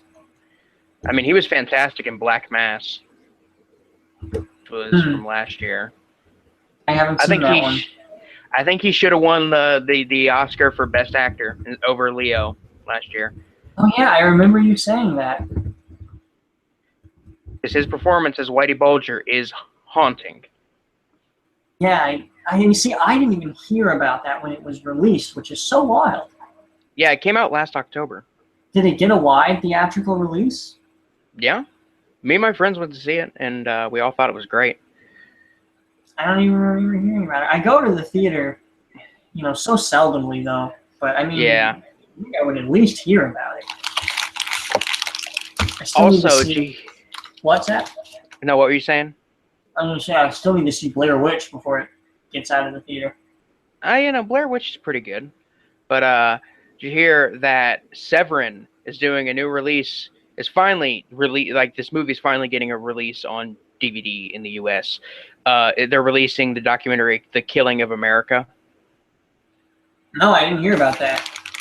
Yeah, no, they're doing a new Blu-ray release of it, which I think is I think will be interesting because I didn't necessarily think the film was amazing or anything, but I thought it was an interesting look at violence and kind of prejudice and hatred and crime in America. I don't know much about it. It was pretty controversial when it first came out. Tell me a little bit about it. Okay, let me just get on the old Google here. All right. Killing of America. Also, I found that Ted V. Michaels movie. It's called Paranormal Extremes: Text Messages from the Dead. No, that's awful. Paranormal Extremes. Okay, The Killing of America focuses on what the director feels is the decline of the United States. It features interviews with Ed Doris, a retired sergeant of the Los Angeles Sheriff's Department, as well as Los Angeles Sheriff's Department, Los Angeles County coroner. The documentary also features several interviews with convicted killers, as well as footage of murders and news broadcasts. So it's basically a kind of Mondo film. Oh, that's pretty cool. Damn. I really like documentaries like that. Like, I don't like actual Mondo films. I don't know if they made any. I'm sure they made a few real Mondo films. If they did, I wouldn't really be interested in those. But I like ones like this that aren't like the actual, Europeans going and filming the primitive savage movies, but like taking that concept and applying it like within America or wherever the filmmaker is from. I think it's interesting. Oh no, it is definitely very, very interesting. It's I watched it a few years back. I thought it was an interesting little documentary film, but nothing too amazing. It's no Goodbye Uncle Tom. Goodbye, Uncle Tom. God damn. That movie cannot be touched when it comes to Mondo and or shockumentaries. And you said like they act like it's a documentary, but like they go back in time. Yeah, it's like these documentary filmmakers from Italy. So it's literally the directors playing themselves, go back in time with their equipment and a helicopter to record slavery as it happens. My God. And like just the premise alone, like how did they think this wasn't gonna make people call them racist? Yeah, I don't know how. I guess being Italians, they're so far removed from American slavery. In America, we're reminded of it all the time, and rightfully so. But I guess Yeah, they were not. They thought it was okay because they're separated from the issue more than we are. We would never. Americans would not make a movie about this. I don't think. At least not in the way they did. Oh yeah, no, most definitely. But Wes Craven's movie Deadly Blessing is on Prime. His Amish slasher. I'm actually just looking to straight up buy the DVD of that. As soon as. Jess Franco's Female Vampire. Ooh, damn! I'm already convinced. Like, I'm gonna do it. This movie called Death Tube. Death Tube? Yep. What the fuck is that? It's some Japanese movie. It sounds Japanese. Let's see. They got the Halo, not the Halo, but the Lego documentary. Oh. You got BC Butcher, which is the first prehistoric slasher film. I heard about that. I think, were you the one that told me about that? Yeah, I probably was. I think it must have been you. Like, who else would it be? It's interesting. Let's see. Riff Tracks to Sharknado. Oh, that's cool. I'm trying to find the really good one. How about Acid Head? Oh, this isn't even on Prime anymore, but Acid Head, The Buzzard Nuts County Slaughter. Directed by Tex Watt, the same man who brought us Nosferatu versus Father Pipecock and Sister Funk. No way. And it's 3.5 hours long. What? What's it called? Acid Head, The Buzzard Nuts County Slaughter. Who the fuck is this guy? He makes movies, and people are renting them, apparently. You can rent it for 7 days on here for $3, or you could just buy it digitally on here for $2. Damn. I think that says something about the quality of the movie. because I feel like I'd rather pay just to watch it once. But they got this movie on here called Meat Pie Massacre. Oh, on Prime, promising. which is it's got like a 1.5 average rating on IMDb, and it's made by a couple of teenagers. And I tried to watch it one night. I fell asleep during it, so I'm gonna have to rewatch it sometime. But what I saw of it, I thought was pretty okay. It's nothing fantastic, but for it being a movie about a guy who's like helping, it's either his sister or his friend make meat pies, so that way they can make a living, and they're making them out of people, obviously. Oh, well, I mean, in that you said that one's streaming? Yeah. They got Satan's Slave on streaming. Ooh, that's a good one. I actually own that one. I haven't seen it. That's why it's on my watch list. L.A. Maniac from Troma, which the DVD cover art for it has the same lettering as Maniac. Oh. So you would think it's like a spin-off of Maniac or something, but it's apparently. But is it? It has no connection. Oh, okay. Actually, have you? I'm pretty sure. Haven't you watched Combat Shock before? I haven't.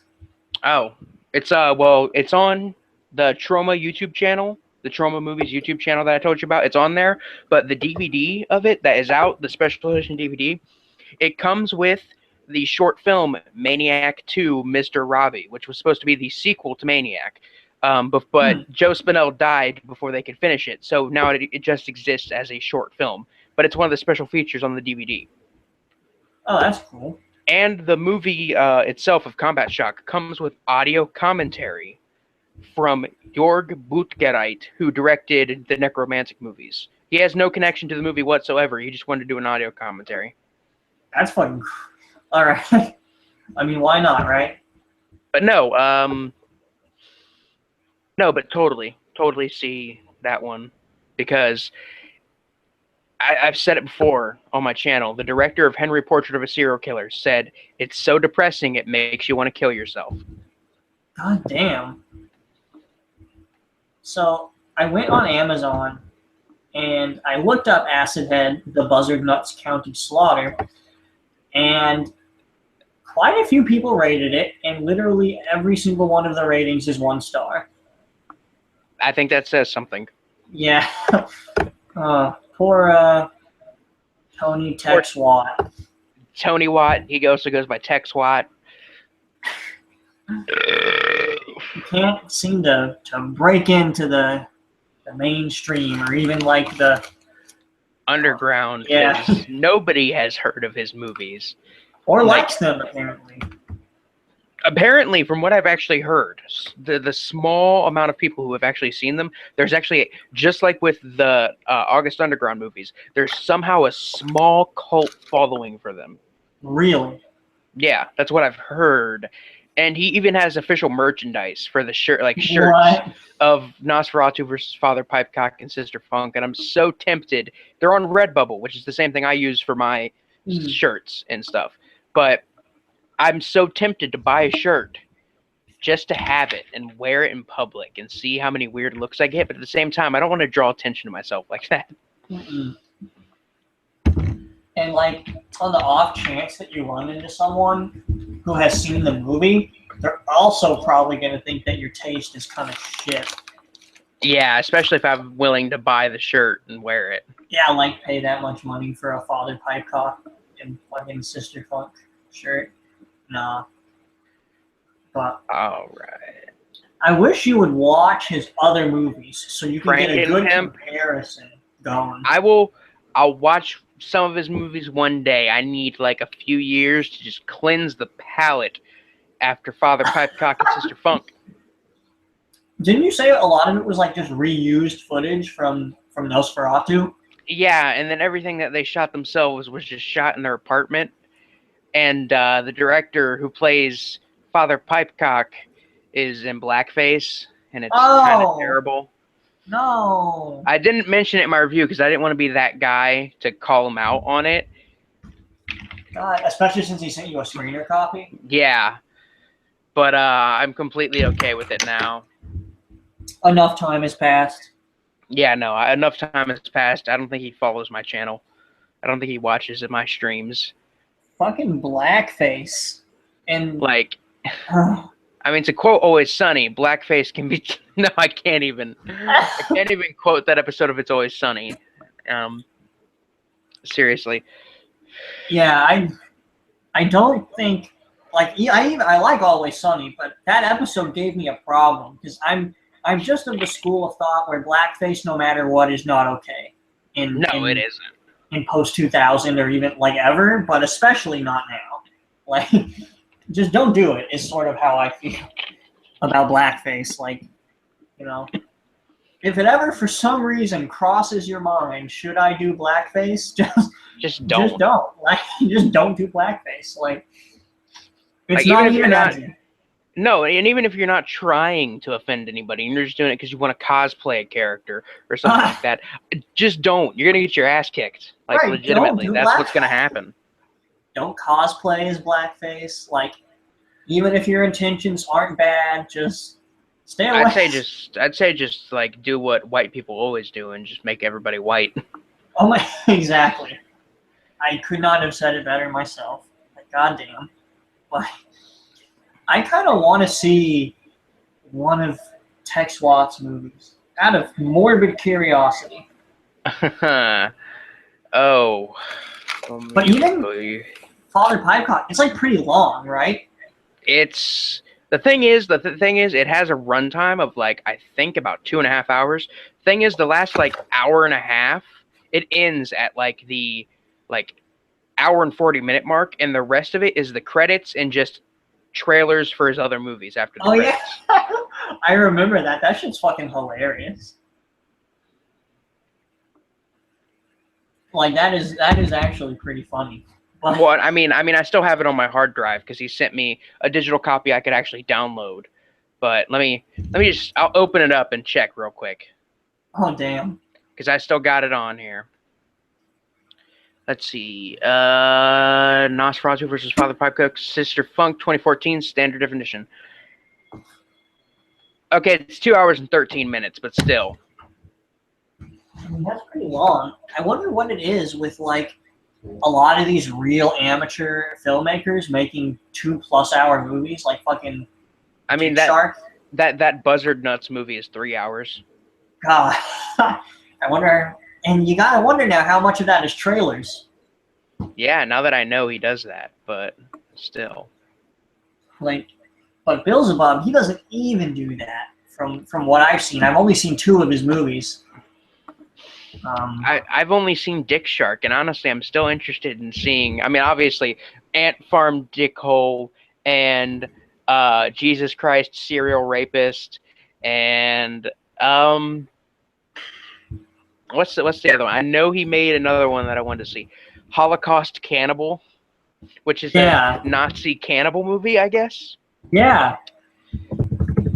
Which is, I don't know. I do want to see that because I know it's going to be bad, but I'm curious. I'm tempted to buy it off Amazon, like so bad, because it'll be here in 2 days, and then I can watch it and regret doing it. But shit, it's a good kind of regret. Oh, definitely. You know it. Okay, but now let's get on to what we've been watching recently. Andrew, you first. You pick the movie. You go first. Oh gosh. Well, I told you in an earlier conversation. From 1989, Monster High, probably one of the most useless movies I have seen in my life, and I always love to give movies a chance and the benefit of, but I couldn't with this one, and I did something I rarely ever do, and that's I shut it off before it was over. I can't blame you. For some movies, I just have to. I mean, even if I'm hating it, I usually never stop before it's finished. It's like a weird personal rule of mine. But it's so boring and useless. It's trying to be Class of Nukem High, but literally with nothing that made Class of Nukem High good.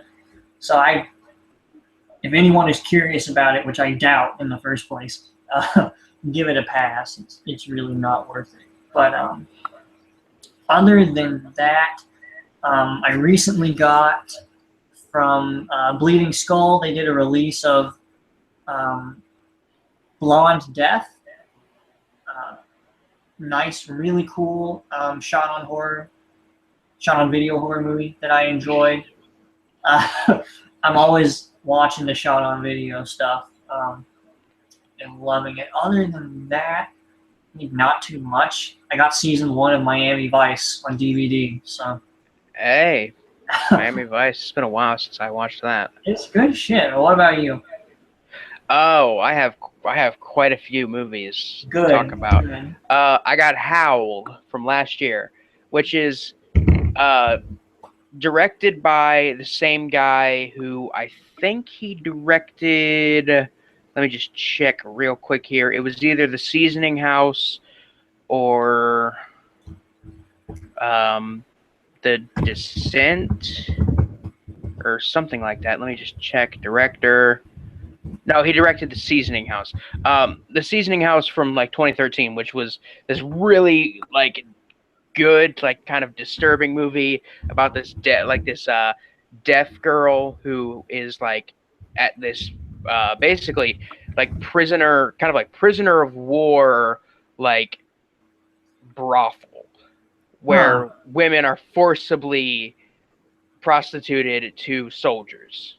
Oh. And she has to like basically get them ready and put makeup on them while they're just laying there drugged, begging for help, and she can't understand them.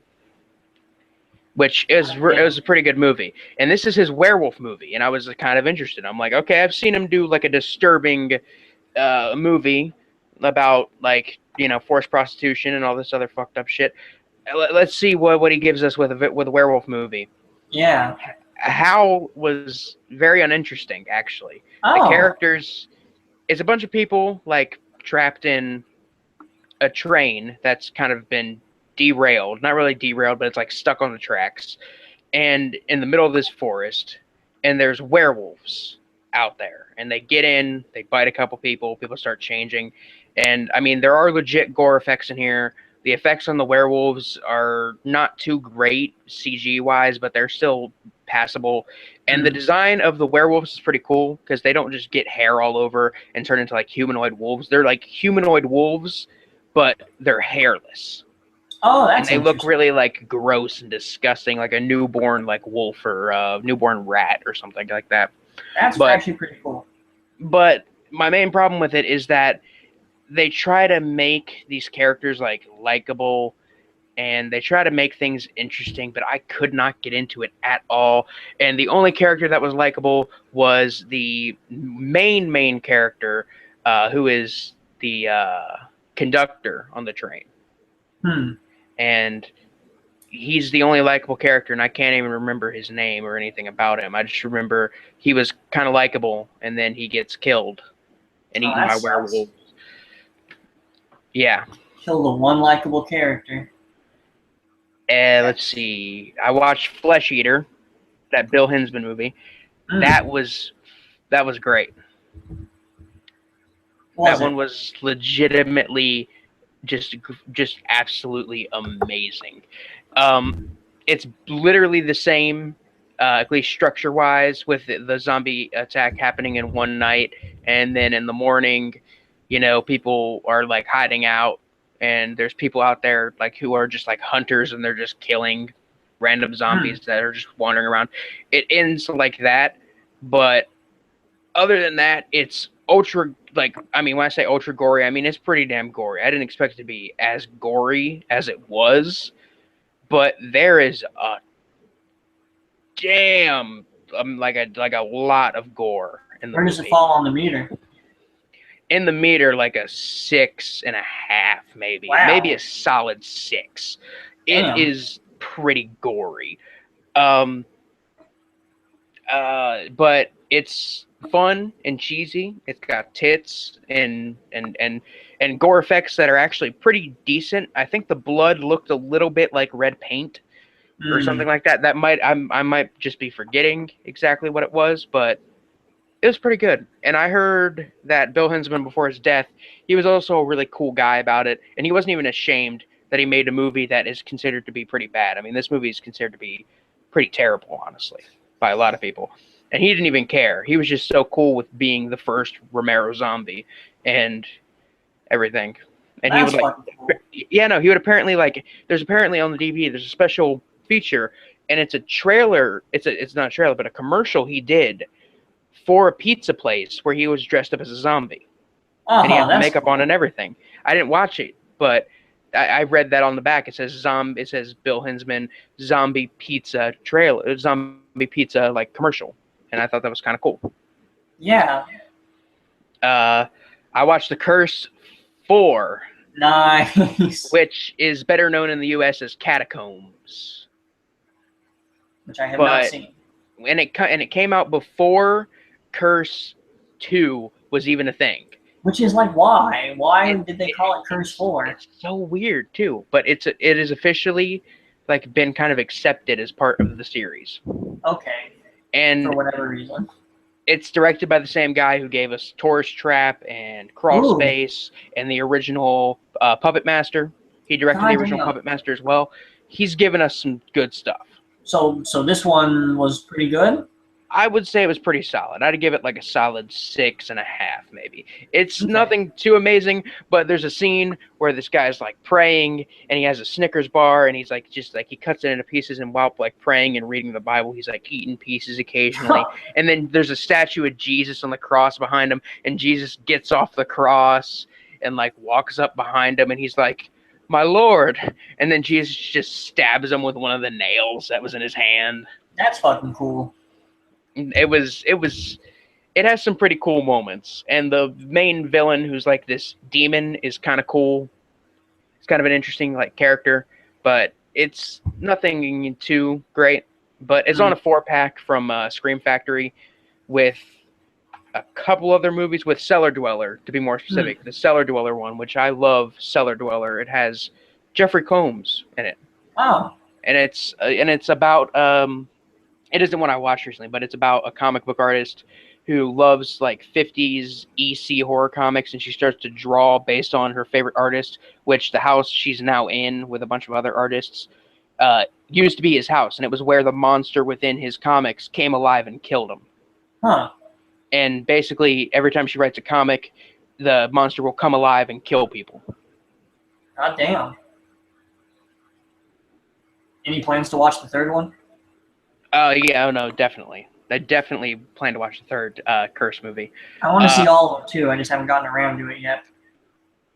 This next one is Absentia, which is directed by Mike Flanagan, who's the same guy who did Hush and Oculus. And this is one of his earliest movies. I honestly didn't like it too much. It had some pretty creepy moments. I would give it probably the same rating I gave Catacombs. It had some creepy little moments, but other than that, it's ultimately kind of forgettable. It's basically just a movie about a woman linking a bunch of disappearances to this one specific tunnel in their town. Huh. But, I mean, I'm happy I watched it. Yeah, no, I own it. I got it in a 4-pack like a year ago, and I just decided, hey, let's watch this. Mike Flanagan, why not? He's pretty good. Yeah. Hush was amazing, I thought. Oh, Hush was fantastic. Really great. We got Honky Holocaust, of course, Yeah. which is absolutely amazing. And I will say it again, best movie about racism since American History X. Let's see, we got Hellraiser 4, or not Hellraiser 4, Hellraiser 6, Hellseeker, which, even though it marks the return of Kirsty to the series, it still doesn't work for me. Because she's not the main focus of it either. I mean, like, I would say it's watchable, and it's got an interesting style going on, but it's no part 2, it's no part 3, it's no Bloodline, and it's no Inferno. I mean, even Inferno, which was the 5th one, I thought was pretty solid. And that one was the first one not to be based on an original Hellraiser script. It was originally like a different script, and then they just threw in Hellraiser. Well, they threw in Pinhead, I mean. Now, are all the Hellraiser movies still on Netflix? Most of them. I own like the entire series on DVD, so I God don't. damn. Really? Yeah, no, they released there's this DVD pack of it that has parts 3 to 8, which 8 is the Hell World one with it being in a video game. Mm-hmm. But you can get it on Amazon for like $5 last time I checked. It's a nice little set, and it helps beef up the collection, and you get most of the Hellraiser movies with it. And out of all the ones in the set, I would say like out of the like let me think. Uh, like out of the probably like 5 movies in the set, the 3 that I've watched are decent, and the 4 that I've watched are pretty decent overall. Damn. Part I 3 really, is good. I really do want to see you review Hell World. I might do it. I might maybe. Because I think it would be cool for you to do a Hellraiser review, especially, Hell World, which not a lot of people have seen, and it's kind of weird. I mean, I reviewed the 3rd Hellraiser movie. Did you? Yeah, years back when I first watched it. I haven't seen that one. But I got It's Alive 3. What? Island of the Alive. Island of the Alive. Which has bad stop motion and just inconsistent like puppet size compared to the actual like stop motion like character size to the actual puppet that they use in the scene. Like it is pretty bad, but it's kind of fun. And oh my gosh. Like there's a point where the father of one of these monsters, who's like the main focus of the movie, he's at a party and like at first, he's just kind of like a kind of uninteresting character. He basically just doesn't want his son, who is one of these mutants, to be shipped to the island where they're sending them all. And at first he's just like this like family man, and he's a little bit boring of a character. He's kind of a boring character.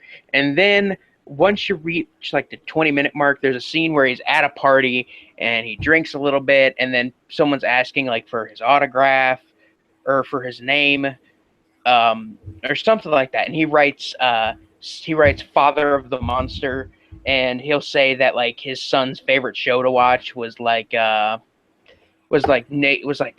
nature programs about like predator overtaking the prey, made jokes about it, how his son is a monster and how his son is now living on an island. And it's dark as hell, but hilarious. He becomes so like cynical and just absolutely insane after the 20-minute mark that it's almost a different character entirely. God damn. I'd be interested in checking that out. Oh yeah, no, I've owned it for years because I have all the It's Alive movies, and I've owned it for years, and I finally decided to sit down and watch it. Right on. Let's see, Last Girl was another one I watched, and this is probably the worst one I've watched in the last few weeks. Oh, tell us about it. A found footage movie where this girl's kidnapped. And this is what they claim it is about on IMDb and just about every source I could find. They say it's a found footage movie about a girl who's kidnapped, and she has to overcome her attackers who are trying to make a snuff film, with her as the victim. And that's what they claim it's about. They lie. There's no torture. There's barely any torture or gore in this movie. I mean, there's a couple gory scenes, but it doesn't make up for the fact that it's actually a movie about a guy whose wife is kidnapped by snuff filmmakers for some reason, and they want him to film them making this girl's film. They want to use this guy whose wife they kidnapped as the cameraman. Oh. And make him film this girl being tortured and everything. Thing is, the way the movie is shot is like, look, I can understand it's a found footage movie. It has to be kind of shit with the shooting, with the camera work, but it could be better. Like, every time there's violence or something going on in the scene that would possibly make it a bit more interesting or disturbing to watch, there would be a baby carriage or a blanket or a pile of blankets where the camera was just sitting on the bed, obscuring the violence, obscuring what is happening, so you Good can't God. tell what is happening. And basically, he tries to escape with this girl, and they think they're in this underground complex. He ends up getting stabbed, and he bleeds to death. She finally finds an exit with the camera. Turns out she's on the roof of the building, of this dark abandoned building that they're filming in, and she kills herself at the end by jumping off the building. And yeah, that's the fucking movie, and it was terrible. Every second was just terrible. Yeah, that sounds awful. And the thing is, I read like a couple reviews and a couple like quotes from people and from critics claiming that this is the most extreme horror ever filmed. That's literally What? one of the quotes from a critic. And I'm like, have you never seen a horror movie before? Yeah, like you don't even have to go that deep to see some disturbing shit. Oh, definitely. Let's see, we got 31, which I talked about in my review, so Right. I'm not going to go into detail about that. Die Delta Pi, which is from Gator Blade Films, who I think they also did that movie Death Escort Service, which I still haven't seen. But this is their kind of like 80s slasher tribute. And it's goofy, and the acting isn't too good. The characters aren't really that interesting or anything like that. There's nothing really to keep you motivated to watch it other than the gore, but the gore is pretty plentiful, and the effects are pretty good. That's always good. Let's see. Oculus Chapter 3, The Man with the Plan. The short film that Oculus is based on. It's only 30 minutes long, based entirely in one room with a cast of one person. And it is pretty enjoyable. Pretty enjoyable little film. Really? I thought it was pretty good. It's not as drawn out and like the feature is. I mean, I would say I'd say it's on par with the feature film. It's short, sweet, and to the point, while the feature gave a bit more backstory to what was going on and to the main characters. Because in this one, how well do you think it plays out with the one character limited setting? I think it plays out pretty well, because that's kind of what it feels like they're going for in the feature. Because in the feature, it's not just in one room, but it's in a whole house. Right. And in the feature, the only people that are in the house are a brother and a sister, and they've been affected by this mirror in the past. And one of them's like been rehabilitated, and he believes that it wasn't the mirror, and that his sister's like just crazy for believing it's the mirror, and he thinks that it just some bad stuff happened to his family. But it still plays out. I would say it plays out just as well. The feature does it a bit more surreal, because it'll keep like jumping between the backstory of the two main characters to the present, and without really telling you. Okay. Well, that's. But yeah. But the short was good. That's good. What else for you? Anything else? The Black Cat by Lucio Fulci. Oh yeah. Finally saw that one. It's got Patrick McGee in it, who was the writer in A Clockwork Orange. He was the writer who was assaulted in his house as the basically psychic guy that communicates with the dead, and he controls his cat to kill people and get revenge on people. It's pretty low on the gore for Fulci, which is a kind of a shame. I mean, I wouldn't say that makes it any less of a good movie. I still enjoyed it. Right. And I think it's kind of creepy. It builds a nice atmosphere, has a cool setting, the premise is cool, and the way that the cat actually like kills people is realistic. It doesn't just like claw them to death. Like, it'll make them, for example, the first death that happens in the first minute of the movie, it made this guy get in a car accident by basically distracting him while he was driving. That's cool. I'm glad they went that route instead of, the cat attacking them. And apparently it was a Italian-British co-production, which is why Patrick McGee was in it. Okay, that's interesting. But Now on to the big boy, which I'm going to talk about for a few minutes. The Nice. Neon Demon, All directed by right. Nicholas Winding Refn. Now, I love Nicholas Winding Refn's first movie. His first movie was Drive, and it heavily inspired the game Hotline Miami, which, as you know, I absolutely love that game. And the Right. film is an absolutely amazing movie. It has the plot and kind of style and violence as an exploitation film, but it has the style of a kind of studio, not I wouldn't say a studio action film, but like a studio kind of crime thriller. Hmm. But Refn has a style all his own. He has a very kind of interesting kind of synth techno soundtrack. He usually goes for colorful lighting in a few scenes, especially scenes at night. If there's a scene where anybody is driving, it is almost completely silent in the car, and they're just sitting there driving as music plays over the scene. Hmm.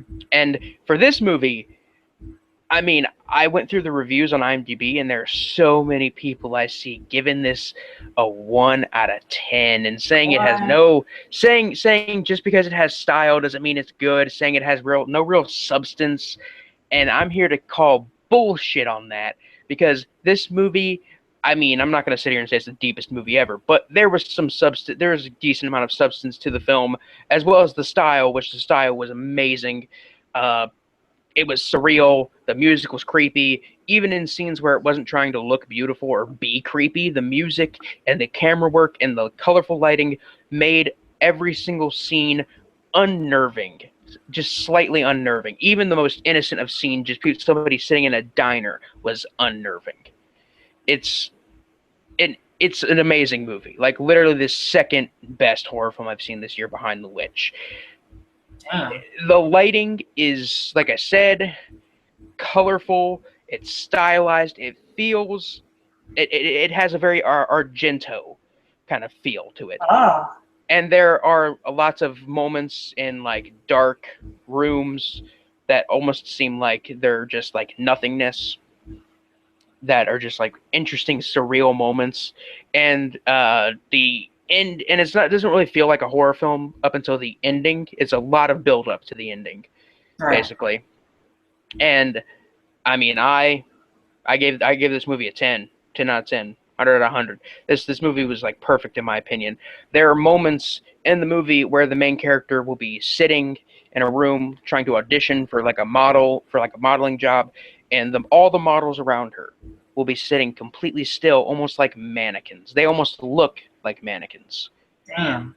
And she is sitting there, she's fidgeting, she's moving ever so slightly. And it gives off this vibe of like everybody is fake. And it's basically a movie about the horrors of being beautiful and the Damn. horrors of trying to stay beautiful.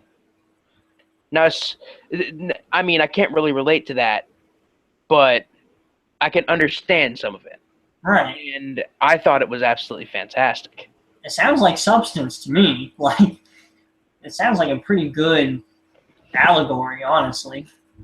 Yeah, and I think it's my favorite Refn film. I need to see his other film, Only God Forgives, and then I've seen everything he's made so far, at least feature wise.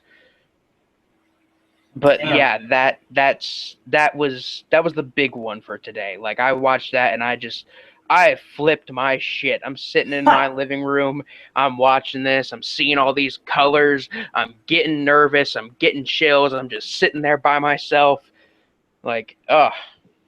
Damn. Yeah, the two big ones on my list right now are to watch are Drive and Neon Demon. And I keep forgetting they're made by the same person. Oh yeah, no. They're both amazing. Absolutely amazing.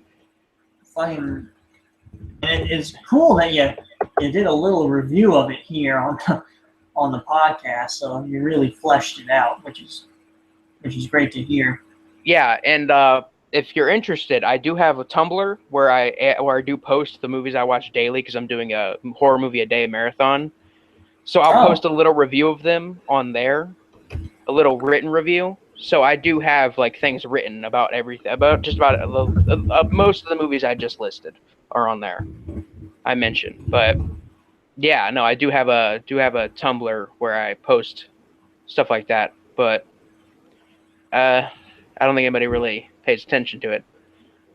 Well, I'm about to because I actually do have a Tumblr. I haven't used it in months, but I'm about to.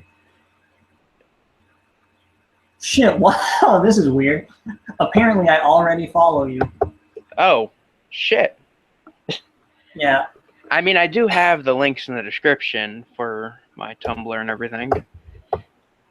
I just don't. I don't really use it. I very rarely will go on. And post about But how you've been triggered by some guy in a lift who has a hula doll on the dash or some oh shit. my god, no, no. But I do actually run a communist blog. Eh? My blog is all political. It's a Maoist blog, but art is political too. So I have no qualms with posting or following or reposting your horror movie blog. I think it was Karl Marx who said something about art. He said something. I used to have it like as this big quote I always had memorized, but I don't remember now. Let's see if we can find it.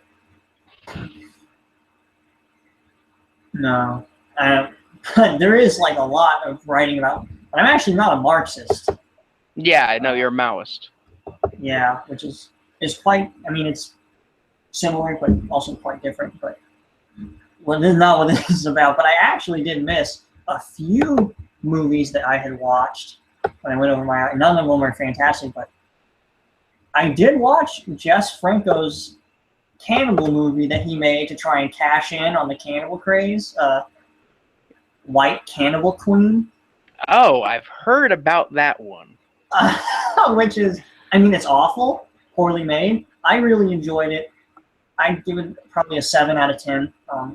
Gore, a lot of gore. The idea of like a white cannibal queen is very interesting because this guy's daughter gets like lost on a safari, and they kill everyone else because of course it's like a film crew, and so they kill everyone else, but they take this dude's little white daughter, but they don't kill her. They like raise her up as their queen. Just It's wild. I loved it. This sounds like White Slave, like very similar to White Slave. I have not seen White Slave. I mean, White Slave doesn't have the gore. It doesn't, which is the thing that sucks about it. But what else have you watched? The Slime People, 1963. Not much to say about that except The Slime People. Yeah, very low budget, early 60s sci-fi, that classic drive-in sci-fi kind of film, which I always really like. But very low budget. A lot of the slime people in the movie emit fog. That's something they do naturally, I guess. And so 50% of the movie is covered in so much fog that you cannot see what's going on. That sounds kind of great, honestly. Yeah, I enjoyed it. And then the last one, which for me is, the big one that I watched because I really enjoyed it. I finally got around to watching The Werewolf of Washington. Oh, really? How was it? I loved it. It was a very obvious, not at all subtle critique of the Nixon administration. It talked about the relationship with the Black Panthers. It talked about a lot of the sexism, the conservatism, all while someone is killing people as a werewolf. It really is great. Please tell me that the Black Panthers actually turned into Black Panthers. No, they didn't. Damn. I was really hoping they would do something more with the Black Panthers, and they disappointed me. They really did. Oh no, I'm sure. But overall, I really enjoyed the movie. I'd probably give it an 8 out of 10. I really enjoyed it. Yeah, I think it's on my watch list because honestly, a political werewolf movie sounds just like amazing. I mean, I It, do it have The is. Wolves of Wall Street in my collection, which I haven't Is watched, is that a but thing? it came out before The Wolf of Wall Street did. Keep in mind, this came out in like 2003, and it is a movie about basically werewolves that work on Wall Street. So it's like American Psycho, but it's a bunch of werewolves. The thing is, I've heard it's like not violent at all and actually really boring and stupid. I mainly bought it because the title and it was $2. So Hmm. Well, yeah, I'm looking it up now. It doesn't seem particularly violent. It also has very bad ratings. Um, but whatever. It still sounds interesting. I actually, even though it was a well-made movie, I did not enjoy The Wolf of Wall Street because it stressed me out too much. Like I was just oh, like, fuck this, man. Like people fucking stealing all our money. Like this shit's too real for me right now. I mean, I can completely understand that because I know some people were turned off by it because like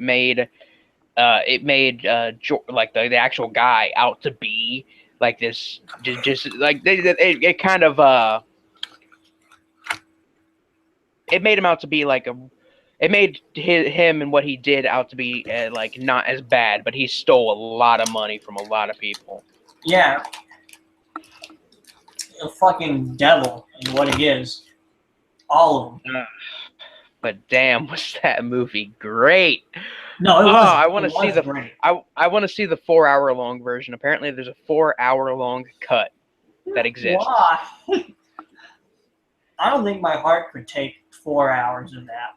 I don't think so. And apparently that's what they had to cut out to get in R.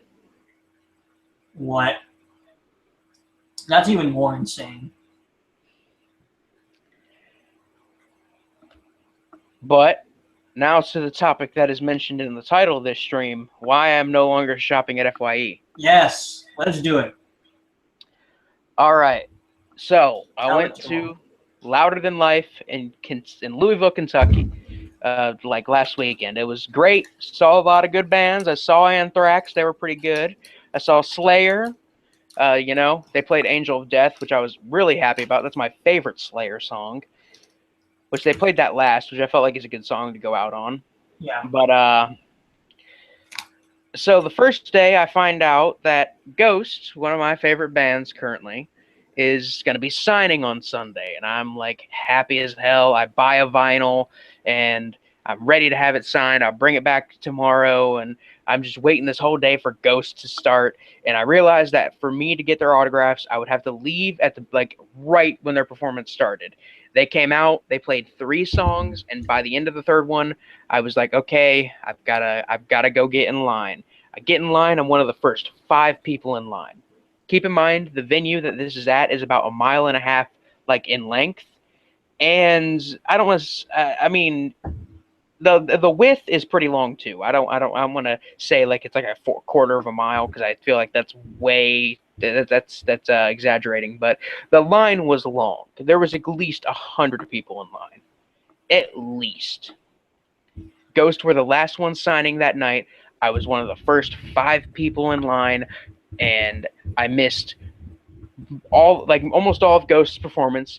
I only got to hear 3 songs, only got to see 3 songs. I mean, I could hear them from the other side of the venue, but I think you go to a concert to see the performance, not to hear Mm-hmm. it. So I missed all of their performance, and once the performance ends, we have to wait like 10 minutes before the signing is supposed to start. That time rolls around, and nobody's there. I wait even longer. Some more time rolls by, and then suddenly I see the manager of the FYE tent who was holding this thing in the back behind like they have I mean it's like a curtain, but you can see right through it behind where the artists sign, where they can get in and out of the tent. And I could see his face when he realized he fucked up.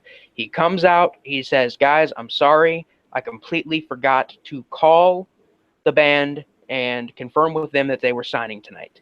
So they have actually left, and they did not know they were supposed to sign. He said, "Don't get up in arms. Please try to stay calm, everybody. We'll try to figure this out.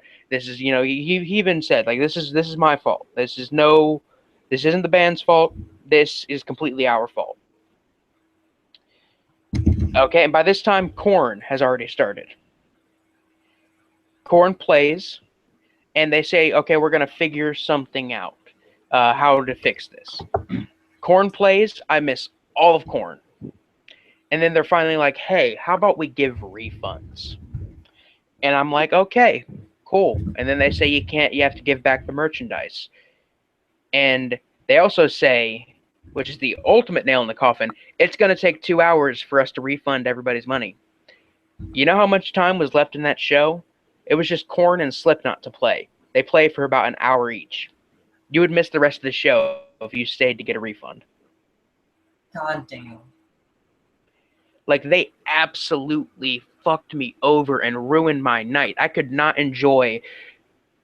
Or no, wait, I know. I got there after Korn ended. Disturbed was just starting, and then Slipknot. But still, I couldn't even sit there and enjoy Disturbed. I was just upset as hell. I was crying. I'm still absolutely pissed about it, and I'm happy I got the vinyl because it's cheaper. I got it cheaper than it is on Amazon. And I wanted to get Meliora on vinyl because it's my favorite album from them. And it sounds fantastic on vinyl, but still, it just pisses me off that they would do that to me.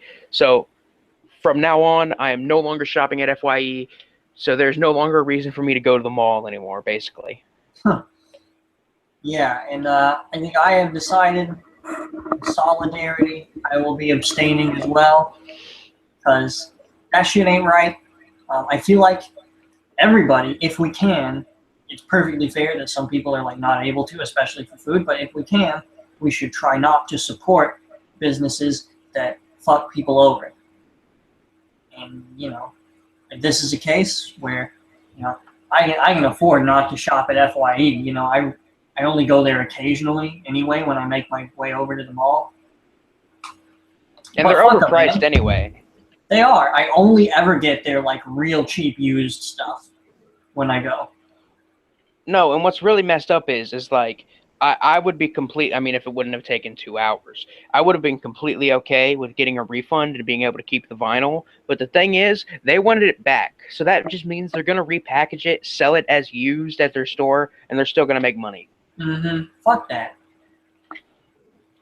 Like, And I'm surprised more people didn't like freak out about it because it was a line of about 100 people.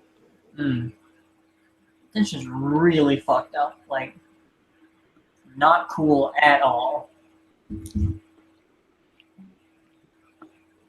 And what really bothered me about it was after they messed up, the manager and I guess the assistant manager, I guess, of the tent or whatever, they went around and kind of talked to just random people who seemed to be upset about it and tried to find something to relate with them on. So that way they could be like, "Oh, look, we're similar. Don't be mad at us. Ha ha, please don't, boycott our business." Like, for example, these girls in front of us who I wouldn't say they had an excessive amount of makeup on, but they had some makeup on and it was like well done makeup. Like it looked good. And he walks up to him, the assistant manager does, and he says, "Hey, I mean, you guys got any extra makeup? I mean, I could just put on the face paint and I'll autograph as them, as Papa Martis." And the girls start laughing, and he's like, "No, but seriously, I do cosplay in my spare time. I'm really good with makeup." Just starting to talk with them about fucking makeup. The people right in front of me, and the thing is, they're just sitting there. They weren't even like upset about it. They weren't yelling. They weren't sitting there silently trying not to cry like I was. Like, I was obviously very upset. I was just like, oh my God. I was trying not to fucking yell and scream and riot. I was ready to. As soon as I got back to the stage, I was ready. And I drank a little bit. I was ready. I grew the balls. I was ready to run back there, break that record and slit somebody's throat with it. I swear, I was that fucking close. My parents, my parents who were with me, I mean, my parents are cool like that. They literally stopped me. They're like, no, do not go back there. Don't try to start anything. Don't be an idiot. Don't start shit. But yeah, no, that fucking happened to me, and it still pisses me off. And as much as I liked to shop at FYE because I could find some good stuff there, I could find some weird stuff there. I'm not gonna do it anymore. I mean, they're overpriced anyway, but occasionally I'd find something good. But screw it. I could find someplace else. I could go to buybacks. I mean, you can find anything they have online. Probably for cheaper used even. Yeah. So, I mean, it's... I fucking hate shit like that. I didn't even know they did stuff at festivals. Yeah, they have like exclusive things set up at, especially at like Rock on the Range and Louder Than Life, which are both run by the same guy. They're like exclusively sign. They're like exclusive with the autographs for most of the bands. And the thing is, they can't fit every single band on the schedule.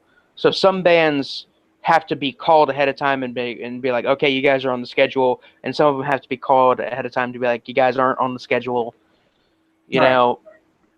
And they didn't make that fucking phone call for Ghost. Fucking not cool. And then what really is getting me, which I don't think you had told me earlier, so is that they wanted you to give back the merchandise. Yeah. Fuck. Like, that is a slap in the goddamn face.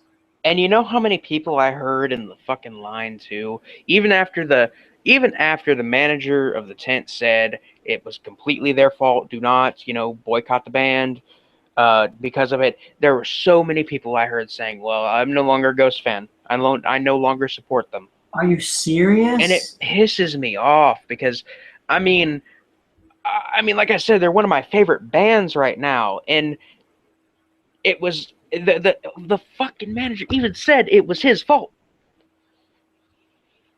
But no, yeah, there were people like that, and then I got absolutely wasted in the parking lot and sang Jeremy with some guy I didn't even know, and sent videos to my friends over Facebook.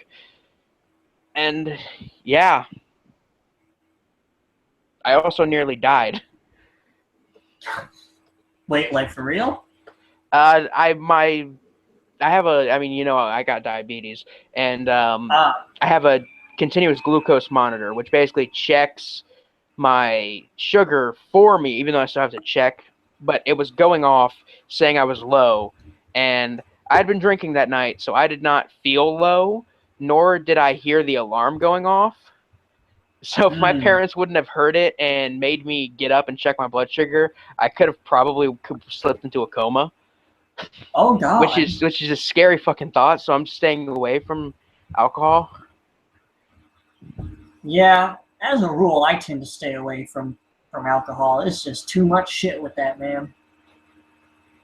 I mean, look, I'm not gonna say I'm gonna quit, but I'm gonna stay away from it for a while now, for a decent amount of time, because that was scary. I didn't even feel it. They woke me up. I didn't even remember it either. They woke me up the next morning, and they were like, "Man, you nearly died last night." I'm like, "What the hell are you talking about?" I remember all I remember is them giving me a cup of fruit punch to drink, and that's it. I don't remember anything else. God damn. What a fucking night, man. No, that was a night and a half. Fuck. I mean. But other than that, the festival was good. They have all kinds of food trucks there and stuff. Always cool. Actually, I wanted to grab something here real quick. Let me try not to knock down my VHS tapes. Let me just move my chair up a little bit.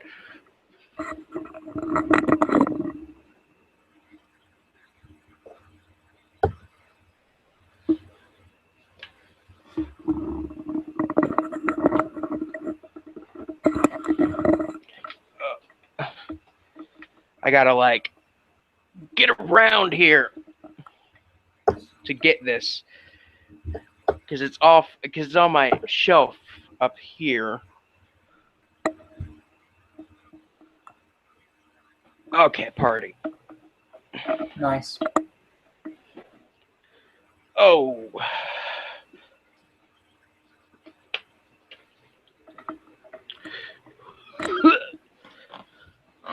But I got this at the festival, which I thought was really cool. They had a booth selling these, and I wanted to get one that's sealed because it's like a collector thing, but it's the official Iron Maiden beer. Oh yeah, I heard about that. And it's the Trooper one, which that's all the only one they had. But I heard you can get some of them other places. I'm gonna get some sealed ones and keep them sealed. How is it? It's dark and murky. It's like Guinness, and it's way too dark for me. But it's an official like English beer, but still, I thought it was really cool. But the other thing I wanted to show off here is, oh man, the corner got folded. But this came in the Meliora vinyl, which I thought was really cool. Ooh. It's this little booklet. Oh, damn. And in it is the artwork for each song. Like, each song has its own individual fuck, that's pretty fun. art.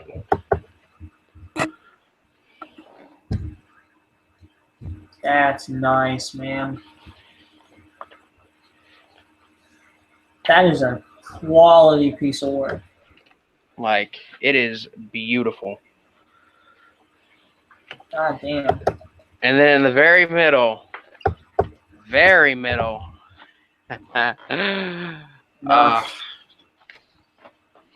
I thought that was really cool because I liked the artwork they did for like each and every song. Oh yeah, I always think it's cool when bands do that for every song and not just an album.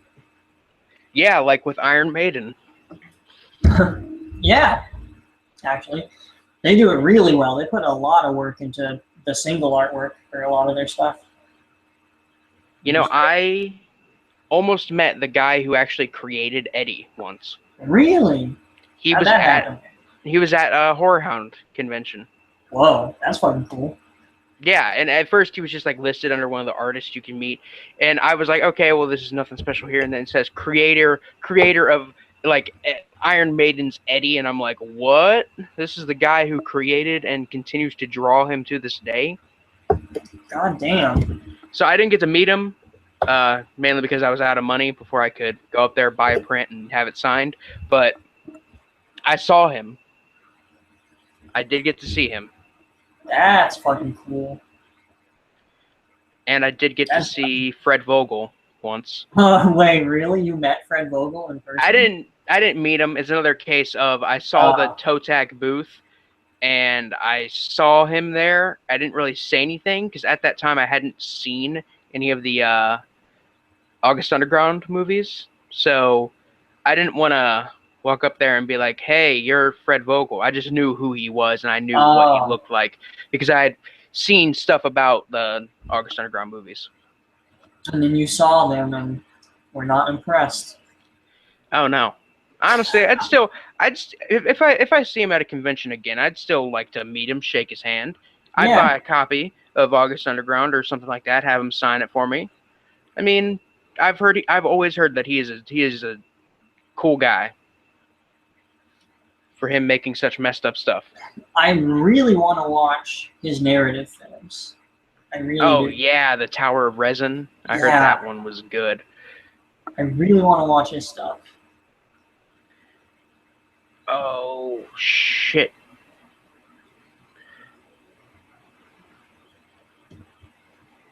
What's up? Nothing. I thought there was something going on. But still, I am. There was one time I didn't know. No. Have I ever told you about the time I bumped into Kane Hodder? You did not go into detail about Well, Kane Hodder, he was Jason in the later Friday the 13th sequels. Mm-hmm. He was Jason in part 8, 7, 10. Right. I think it was like from part 6 on. But and those ones are often considered to be pretty bad. But honestly, I like I most of the like later them. sequels. Like honestly, I think that's one series that doesn't have any objectively bad entries in it. I think so too, unless you include Freddy versus Jason. Which I do not consider that canon at Yeah, all. me neither. Me neither. It's like considering Alien versus Predator when you look at the Predator series or the Alien series. Exactly. Which it's actually been confirmed that isn't canon because in Prometheus, you see a early stage version of the Xenomorph before it could evolve, and that movie's based in like 2027 or something like that, and for Alien versus Predator is based in 2004. Yeah. So it doesn't work. But it was one of the first times I went. I think it might have been the second time I went to the convention. I was just standing there. I was looking at all the people you could meet. I didn't really want to meet anybody in particular. I wanted to meet Jeffrey Combs, who was there that year. I'm pretty sure. And I didn't know like whether he was in the other room because they have like two rooms, like one where it's the main vendors, and then they have some autographing going on, and then they have another one that's mainly just autographing and tattooing. Like they have a big booth where you could just go in and be like, "Hey, I want this tattoo," and they'll do it for you right there. Damn. Which is really cool. But I was looking around, and this guy, this just big dude, bumps into me, and I say, "Oh, I'm sorry," and he says, "Oh no, you're all right. I thought this was the line." And I was confused by that. And then I see him walk over to the Kane Hodder booth and sit down. Oh my And I god. suddenly fucking realized I bumped into Kane Hodder. Shit. You bumped into the Jason that has been in space. Yes. He's the only person to be Jason more times than anybody else. Oh. Yeah, that's true actually. I didn't realize that. But yeah, no, that was a really cool experience I had. And when I met Ari Lehman, the first Jason, he was really cool too. Yeah, I do remember you telling me about that. And you have a picture of that one, right? Yeah, no, I don't have an actual picture of it, but I have it. I don't have like an actual physical copy, but I do have it digitally. Better than nothing. I got to get a frame for my picture of myself and Bruce Campbell though. Oh yeah, that's the fucking big deal.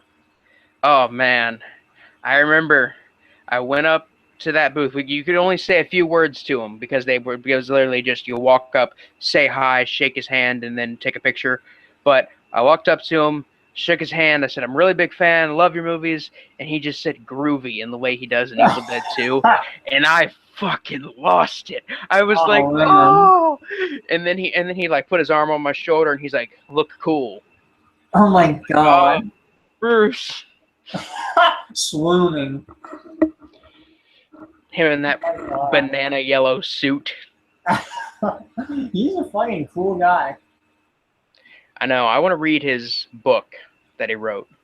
Yeah. If Chins Could Kill. Good God. I saw there's a YouTube video of some kid in high school.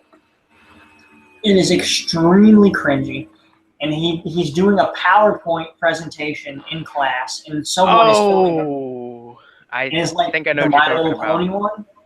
one. That one is. And he references Bruce Campbell, and it makes me die a little bit inside every time. That one, I will always cringe at that. But actually, since we were on this topic a few days ago, the whole weeaboo thing, Yeah. I gotta talk about something. This isn't necessarily weeaboo-ish, but it's something cringe. It's a few cringy things I've seen happen at conventions. Yes. So, A big one. This one is a very recent one. I went to OhioCon early this year, and I mean, I'm more into movies and horror and stuff like that, but I do occasionally watch some anime. You And dabble. yeah, I do dabble, and there's a couple booths there that'll sell like actual Japanese horror movies. That's where you can get Rape Zombie and Rikio and all kinds of movies. And I was the big thing for everybody to cosplay was Undertale. And there Oh, were some really bad cosplays. For example, there was one person who's cosplaying this ghost in the game called Nabstablook.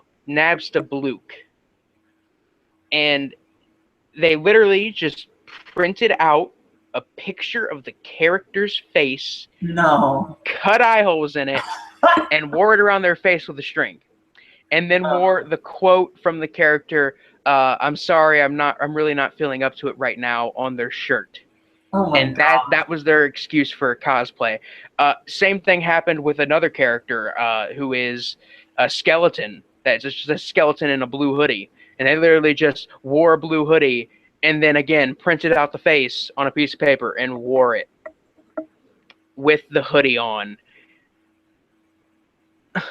Oh. Bad Um, cosplay. a few years back, I went to OhioCon, and I think it was my first time being there. And Five Nights at Freddy's was the big thing. Mm. And there were so many bad Five Nights at Freddy's cosplays. It hurt my soul. And this is coming from some. I mean, honestly, I'll give respect. Even though the game is terrible and the fan base is terrible, I will give respect if you can do a good cosplay. Yeah. But there were people who literally just wore a blue shirt and blue spray painted bunny ears and painted their face blue.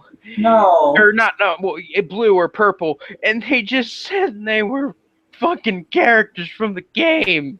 It, uh, Oh my I god. literally died on the inside. Also, you see a lot of people walking around with body pillows. No. Not in public. Yeah, in public. Not where people can see. Like. And there's always a ton of furries, ton of Oh, people in smelly animal costumes no. walking around. And there's always a big booth. Like I'm talking about, this is like a 2-story booth, and the room where they have the vendors room. It's like 2 stories, like literally 2 stories high, and it is like a nearly 2-story high booth for furry shit. And Really? they got the tails, they got the ears, they got the butt plug tails. No. I mean, they got it all. And you just see the furries standing around there and they're dancing thinking they're all cool. It fucking hurts to watch. And every year something like that, I see something like that happen. No. This year I saw a guy dressed up as Mac Tonight. The old McDonald's character, Mac Tonight, What who had a moon. His head was the moon, and he wore a suit. And this was a thing in like I think this was like a thing in the late 80s, early 90s. And you can look it up. It's a weird thing, but this guy was cosplaying as him. He had the mask on and a suit, and he was completely silent. There was nobody with him. And me and my friend Damon, we're just walking around, and he keeps, every once in a while, we'll run into him. Not like run into him, but we'll see him, and he'll be staring right at us. And this happened multiple times. And at the time, we didn't know anything about what he was cosplaying. And then I eventually looked it up. But the most interesting factor in this is whether or not he was cosplaying Mac Tonight or the infamous Moon Man, because somebody actually took old Mac Tonight clips and then made extremely racist songs and made music videos out of them. For instance, there is one called The Notorious KKK, and Oh, it's a remix of Juicy by Big, right. and it's terrible. And I'm interested, and I'm wondering this because whether or not he was doing it because it was a racist meme thing, or because it was an actual McDonald's character. My God, that's fucking a lot. Like, first of all, that someone would cosplay either of those, like, is fucking I'm, wild. I mean, look, I cosplayed. But as what? Let me. This is the actual cosplay I'm unrolling here. Let's see it. It's the Ghost of Soda Drink hat from SpongeBob. Whoa, that's fucking great. With the grocery list on the back. That's actually that's the best cosplay I've ever Yeah, seen. no, a lot of people took pictures, and I wanted to see if anybody put pictures of me on like anything, and I couldn't find any pictures of myself. I only found one picture, and it was of it was of the grocery list. That's something. But still, I had literally about, not even joking, about 100 people yell at me from across the room or ask to take pictures with me. And people would yell at me, "Oh my gosh, a floating shopping list!" And I'd just be like standing there going up an escalator, and I'd be like, "Oh, hey, what's up?" How did you put it on? How does the costume like work? It's the ropes that I have it tied up with actually are like between the two pieces of paper.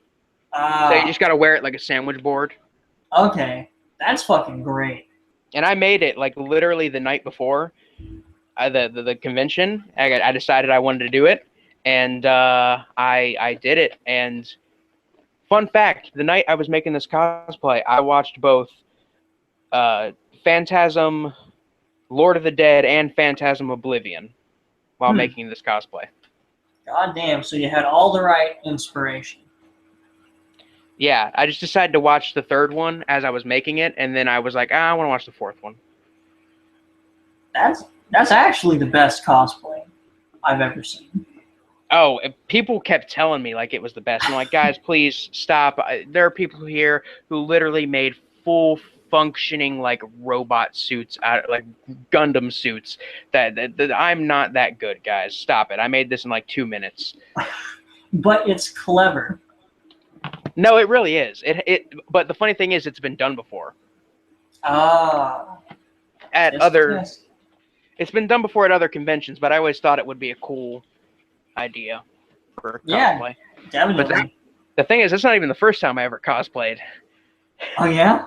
Oh, my first cosplay was terrible. I was supposed to be Herbert West, and I literally just put on... I had a Miskatonic University shirt, which I still wear sometimes. I wore that and just like a lab coat over it, and just walked around and expected people to know who I was. Oh, no. Looking back, I didn't really prepare for it. I could have like splattered blood on the coat at least or something. Yeah, like done something to make it, reanimatory or something. Like, fuck. Yeah, but that was the first time I ever went to a convention. Then I decided cosplay is not for me. It's too much effort and money. You should cosplay as one of the characters from a great fan film, Nuka Murder, I think it was called, or something. Shut up. Shut the fuck up right now. Don't you dare mention that around me. That is literally something no. Never, ever will I ever talk about that again. I can't believe I still remember the title. I saw you struggling with it. Yeah, I was trying to remember, and it just came out. I wish you had not deleted that shit. I'd cosplay as the naked devil chick from Things. Yes. Oh my god. I want to have your baby. Just walk around fucking saying that. Jesus. That would be terrible. That scene is so legendary. Yeah, all of the 50 people that have seen Things know it. I mean, it's just such a perfect beginning to that film because it lets you know what you're getting into right then and there. Oh, definitely. I remember when I first watched it, I saw that scene, and I was like, "What? Oh, oh, what? Oh, what?" Right. Like that was my exact reaction. Yeah, And then, for me, Things was a blind buy. I bought it on DVD before I had seen it, and it was one of the best blind buys I have ever made in my life.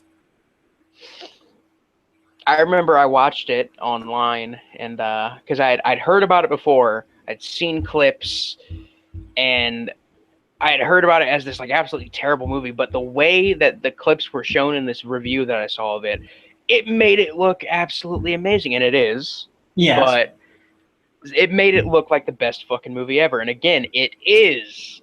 Um, but still, it's ah things. Mm. Oh my gosh. We could talk I don't about things in every podcast, and we'd never run out of things to talk about. never run out of things to talk Hey. about. That's fucking terrible jokes. But you know what? I feel like that Sledgehammer having a budget of 40 million, not 40 million. Jesus, if it had the budget of 40 million, it might actually be really good.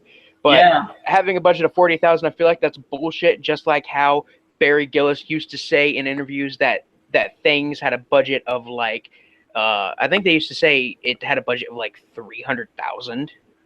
All right. And it was obvious that it was very low. It was actually like 3,000 that they made that on. Oh yeah. I think though with Sledgehammer, I mean, they hired professional actors too, that's the though. thing. Like professional actors, except for his brother, who I actually think was a professional actor at the time. I want to say that. But also like professional lighting, professional videographers. Now, for some reason, they all worked with VHS camcorders. I guess because he didn't want to buy film, but that can up the price a lot. I mean, to up it up to 40,000 is quite a bit if you're shooting on VHS because you don't have to buy film or anything. But still, and maybe it was also for equipment fees. Oh, probably. I'm sure because the sound is not great, but the sound is far from the worst I've seen in a shot-on-video film. Oh, definitely. Like, I mean, Things isn't a shot on video, shot on 8mm, but I'm gonna still count it because Yeah. it's that low budget. Like, honestly, it had a lower budget than Sledgehammer, and they still were ambitious enough to go 8mm. I know, which is wild. Like, fucking step your game up, Sledgehammer. Like, but I don't know. I like that Sledgehammer was shot on video as opposed to 8mm. I feel like it worked better in this case. Oh yeah, no, it's like the Panola brothers, I think. Paloma. But yeah, they're like how I have their double pack of Lethal Nightmares and Hallucinations. The remake of it that they did on 8mm of it was like their first shot on video film, Hallucinations, which is a better, like it has better picture and audio quality than the one that they shot on 8mm. Mm-hmm. And they're both the same film practically because they're remakes of each other. But on the topic of shot on video, Andrew, talk about your film that you're working on. Oh. Okay, well, I am working on a legit shot-on-video horror film right now called Blood Roses of Picardy. It's going to be shot on an actual VHS camcorder because I love the look and because I found one for $35 in perfect working condition. It's going to be, ridiculous. It's going to be surreal. I've spent too much money on it so far. Have you started filming is the question. I have started filming, actually. All right. Yeah, I have actually. And also started fundraising, and it's it's good to be able to do both at the same time, so I don't have to wait. And we are crowdfunding it on GoFundMe, which I'll link it in the description after this goes up. But appreciate you. But yeah, it's going to be about students at a university getting kidnapped and getting their blood harvested. And I don't want to reveal more than that because of spoilers, but it's going to be violent and surreal and, you know, colorful and very, very, very VHS. And apparently I'm going to be the torture consultant on the movie.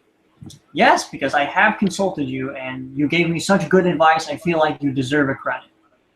Well, thank you. Honestly. The advice you gave me was very, very good. And I have gone to you for advice several times on different things, and you've always given me good advice. I do very much appreciate it. No, it's not a problem, man.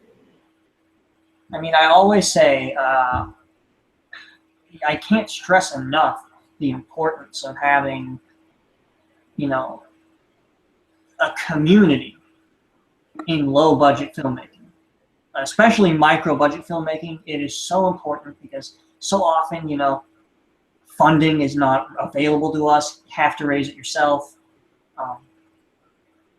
So, I mean, really trying to get a community going is necessary, I think.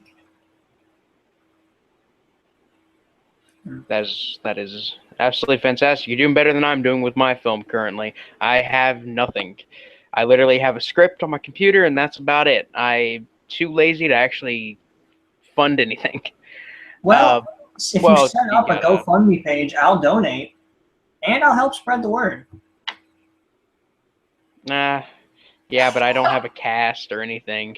I literally just have a title and a title, a script, and a poster I made in Photoshop in like 10 minutes.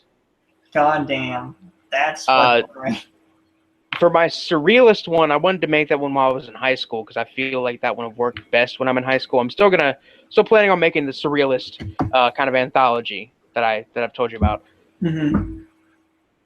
Which I actually want to talk about that for a second. It's going to be basically a kind of anthology film divided into, I think, 4 segments. Let me pull up the script so I can actually do this. Nice. Scripts.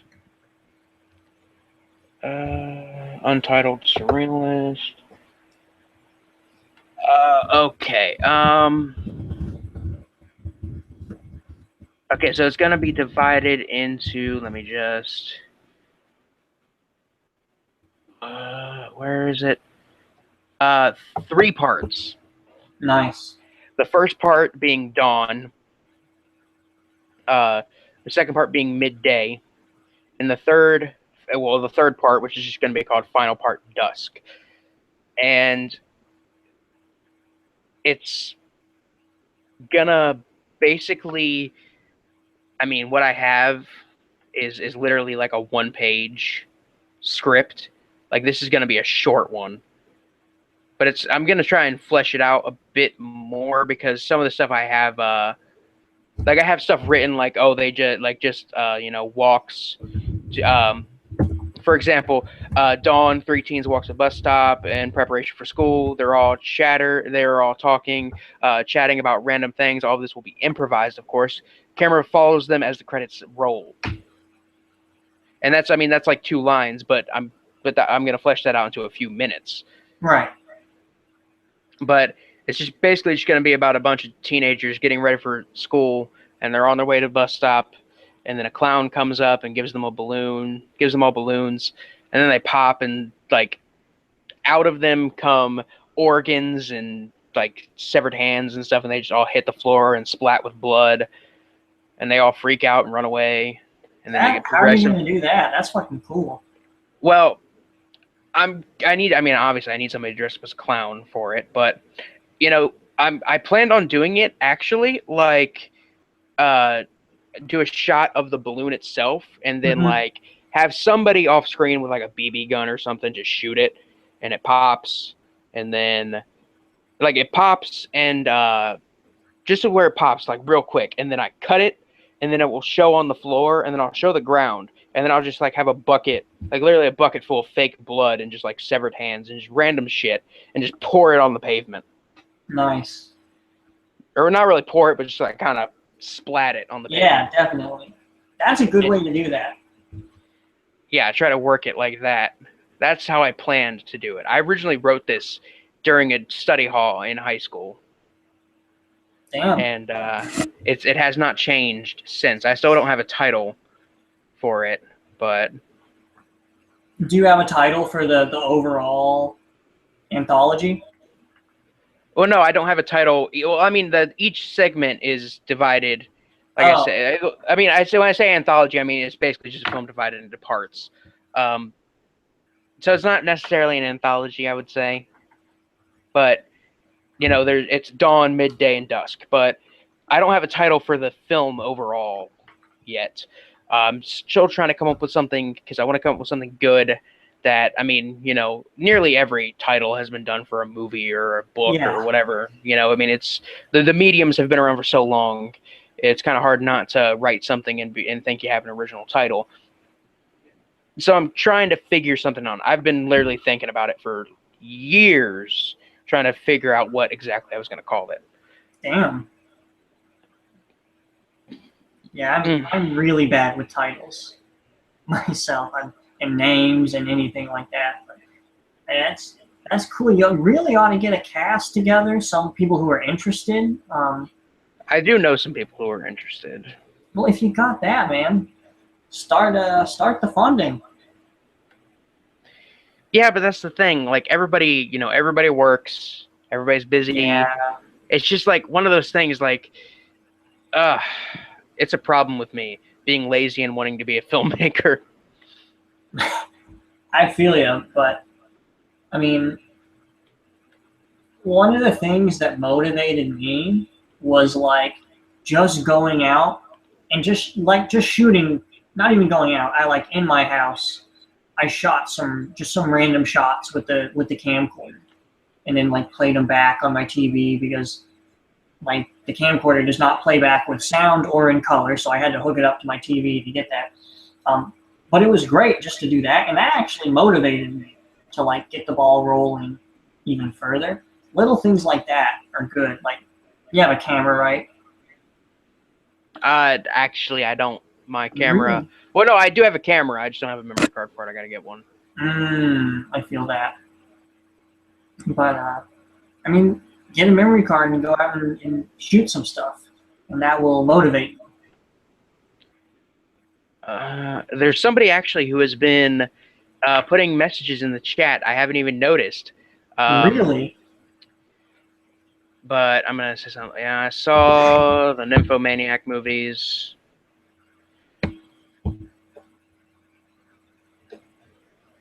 THO Maniac movies, and they were pretty terrible.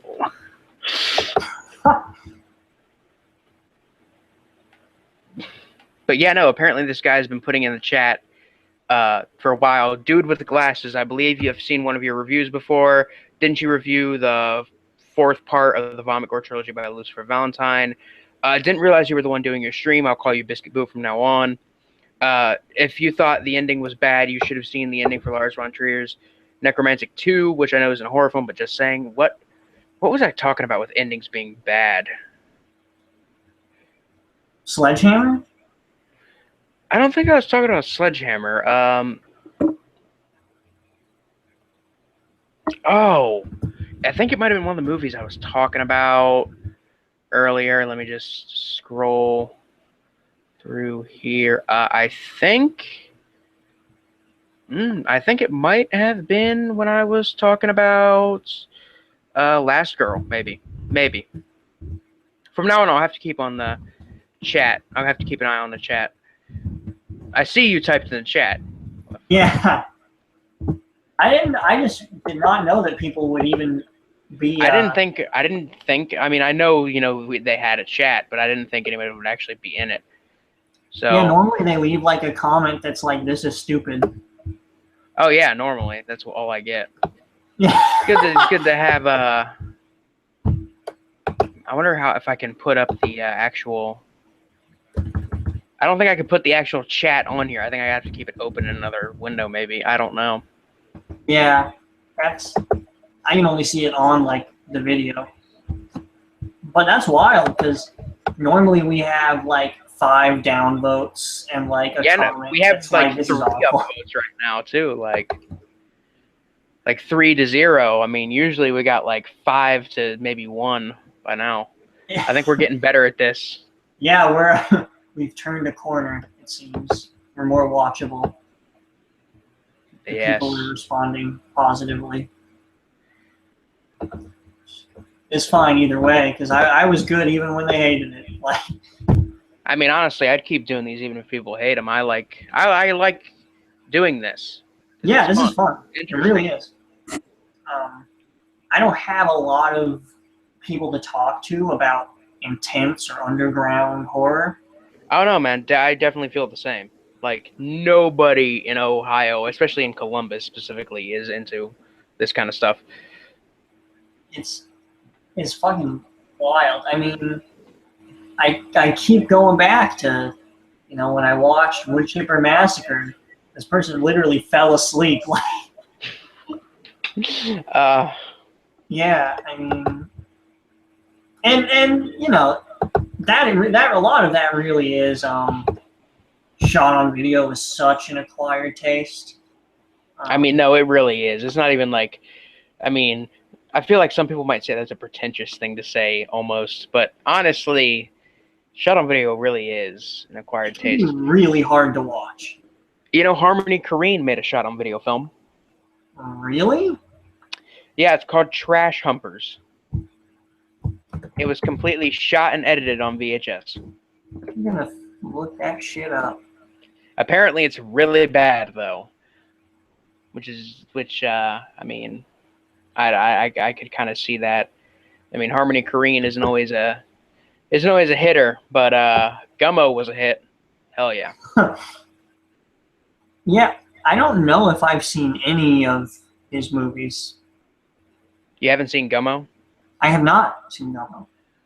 Oh. I mean, it's on my disturbing movies list. I Why know. haven't you watched it? It's so good. I watched like every version of your disturbing movies list, like every time you've uploaded it, updated it. I think I've seen it like 5 times now. And I think it's good that you update it kind of frequently because I like to update it yearly. Yeah, I always like to watch it. And Gummo has been on there for a while, I think.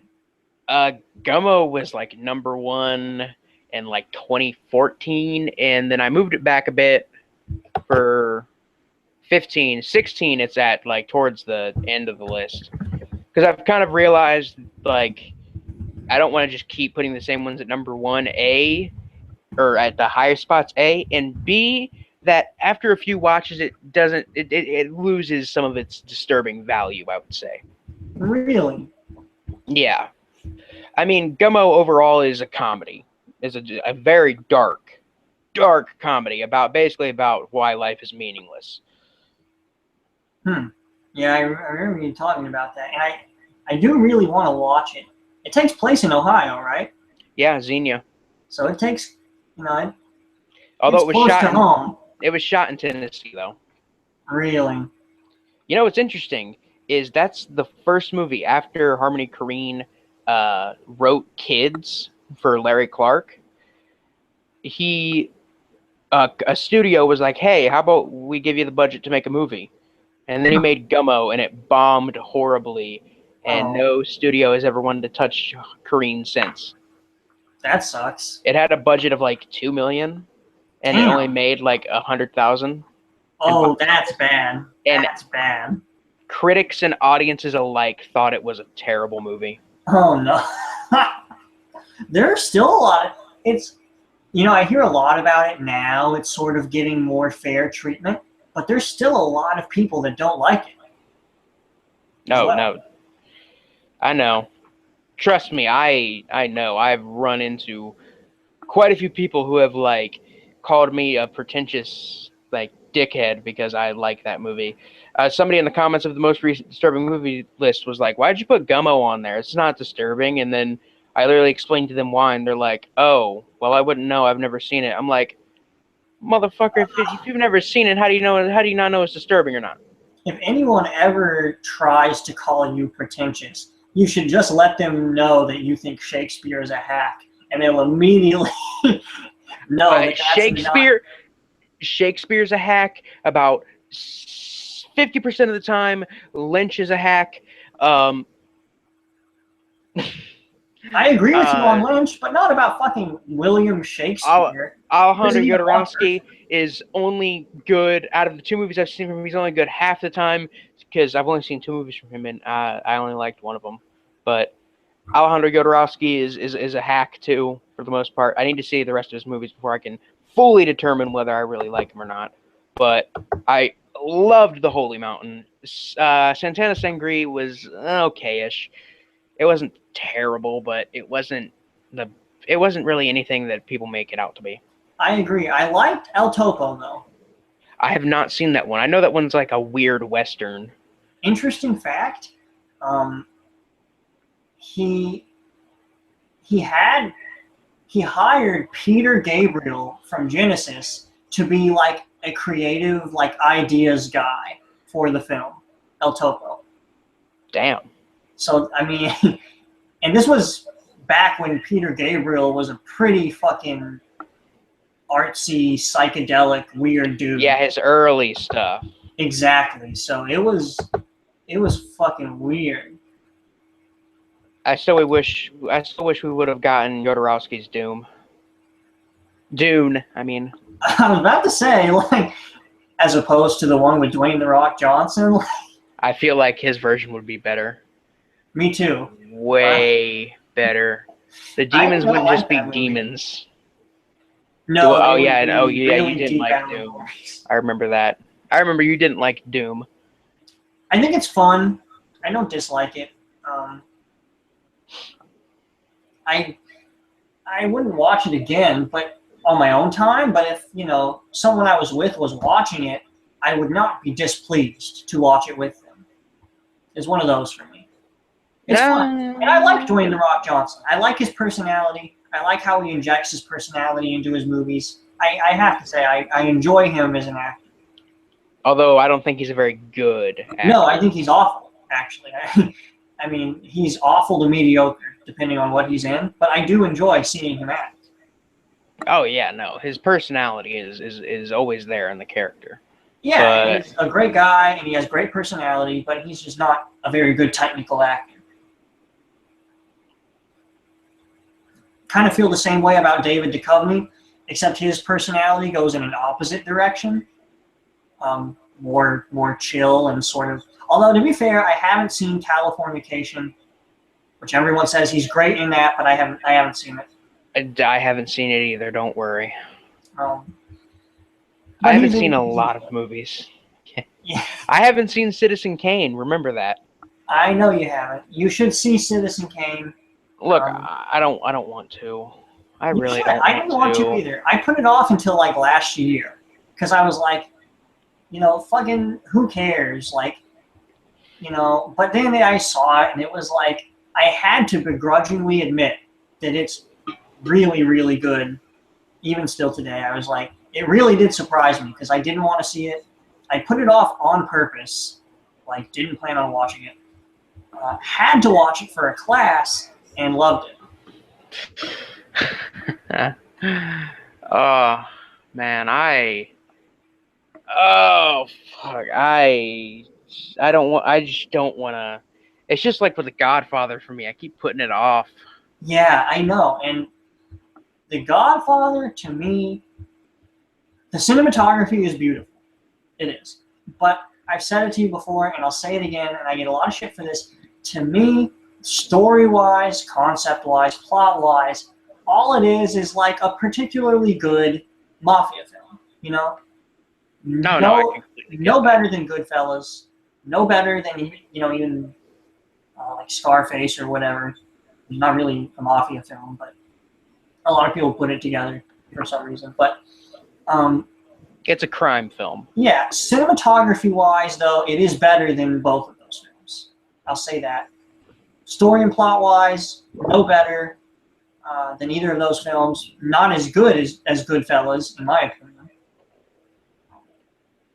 I mean, it's hard to be as good as Goodfellas. I agree, and I don't think The It's hard. Godfather does it. I mean, it's hard to be as good as really any Scorsese Yeah. films. I agree, and I don't know. So yeah, The Godfather, I understand. I watch pieces of it sometimes when I want to get references for really good cinematography because I have to give it up where credit is due. The cinematography is on point and the lighting is on point. But that's the only reason why I watch The Godfather. I never even really watch it in its entirety, ever. Well, if you never watch it in its entirety, then how do you know it's not? How do you know? I have seen it. I've seen it in its entirety. But Okay, I I want to make sure. Yeah, I don't watch it again in its entirety.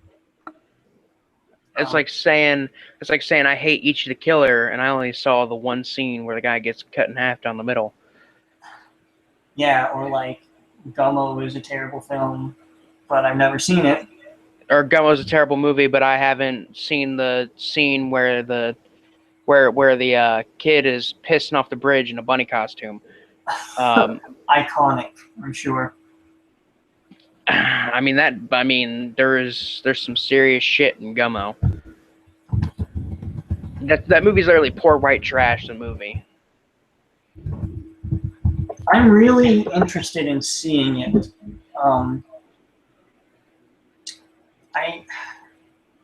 It definitely touches on subjects that I'm interested in.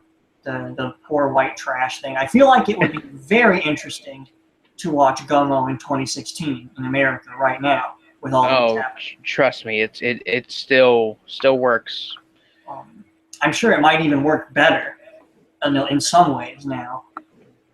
Given it's been about a year since I last watched it, but so. Well, I mean, not like since you last watched it, but since it was made. Oh no, since it was made, yeah, it's one of those movies I think gets a bit more relevant every single time. Every few years, it becomes a little more relevant. Which is unfortunate because that just means America is getting worse. No, that is what it means. But did you know that Gummo received an NC-17 rating originally? I didn't know that. And they cut it? No, but keep this in mind. NC-17, there's no real violence in the movie at all, and there's a little bit of nudity, and there's a lot of foul language. But the main reason it got an NC-17 rating was because of the nihilistic and self-destructive behavior of the main characters. What? That's the reason? And because literally almost every single character in the movie is very is a very dark, nihilistic character, and they somehow find a way to be happy. For example, they kill cats and sell them to a butcher in order to get money to buy glue to get high on. Yeah. One reason I really want to see it is because, I've seen you describe it like that in when you list it in your disturbing film list, you always describe them, which is great. And you mentioned that it's very nihilistic, it's very dark. Their existence is bleak, but they find these ways to find happiness. That's not personally how I lived. I told you earlier I lived mostly until I moved here for college in a small rural farm town right outside a tiny little town called Weaverville, and that's like the way people lived, and I was sort of surrounded by that a lot. And so I always found it very interesting, to escape their lives, they would do meth in a grocery store parking lot or in a McDonald's parking lot. And it was it's almost surreal to be a part of that. So I really want to watch Gummo because that was the reality of a lot of people around me. Oh no, man! Now that I know that, I gotta say you have to see it because you've almost experienced it, or at least seen it firsthand. I have seen it firsthand. I'm glad I haven't experienced it, but I have seen people experience it firsthand. Some of my friends that I had back there lived lives like that, and so I feel like it would really hit home with me. I really want to see it, and I've heard the cinematography is good. Oh no, the cinematography is really good. There's some really good iconic scenes in the film. I have to ask you, have you seen any movies thus far this year that might make it on the next list? That might make it on the next disturbing movie list. Ooh. Yeah. Um. Anything? Has Well, it it been would a have to dry be. year? It would have to be after I made the list this year. So that's like from August to now. Hmm. And the problem with that is that uh, the only like disturbing movie I've seen uh, like this year, the only few movies that I would at least consider disturbing personally that I've seen this year uh, is In the Realm of the Senses, of course. That's Mm-hmm. one that I mentioned. Um, and actually, I think that's about it this year so far. Last year, Damn. last October, to be exact, I saw Angst, and that one really blew me away. But still, nothing yet so far, at least after the list has been made. I have watched a couple movies that are like often considered to be disturbing. Stuff like Eden Lake, which Eden Lake was interesting, but I wouldn't necessarily say it's disturbing. Um, hmm. I actually got my list of movies I've watched. Let me just. Well, Last Girl, that's one that people consider to be disturbing right there, even though it was terrible. Oh. Sledgehammer. uh, Maybe Deliver Us from Evil. Hmm. If you heard about that one, it's a documentary from about 10 years ago. It's about Father Oliver O'Grady, Hmm. who was a Catholic priest who was basically relocated multiple times to different churches around the U.S. during the 70s in an attempt by the Catholic Church to cover up him molesting dozens of children. Oh, that is disturbing. And the thing is, the Catholic Church did this to cover it up. They didn't report him to the police. They did this so that it wouldn't be a scandal. That's And this is fucked. a documentary about how it all happened. They interview the victims. They interview everybody about it. Uh, maybe The Lobster to an extent. That one was kind of disturbing in an interesting way. Freaks is one I often hear mentioned every once in a while in disturbing movies. Hmm. Uh, there's one from this year last year, I guess, called Baskin. It's on Netflix, and it is, I think, I don't want to say an Indian movie. I know it is foreign, and I know it is Asian or Indian or something along those lines.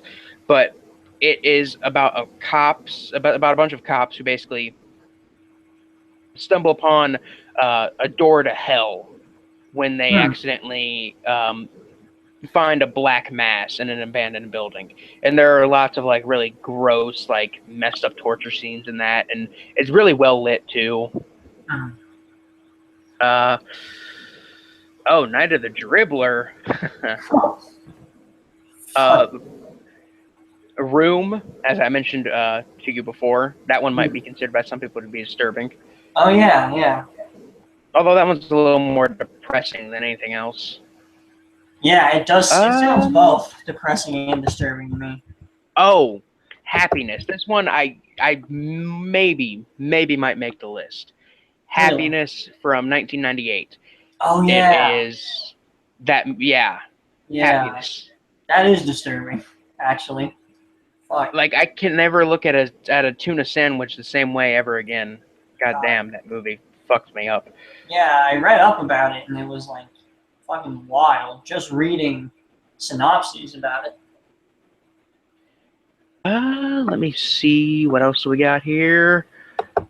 Um,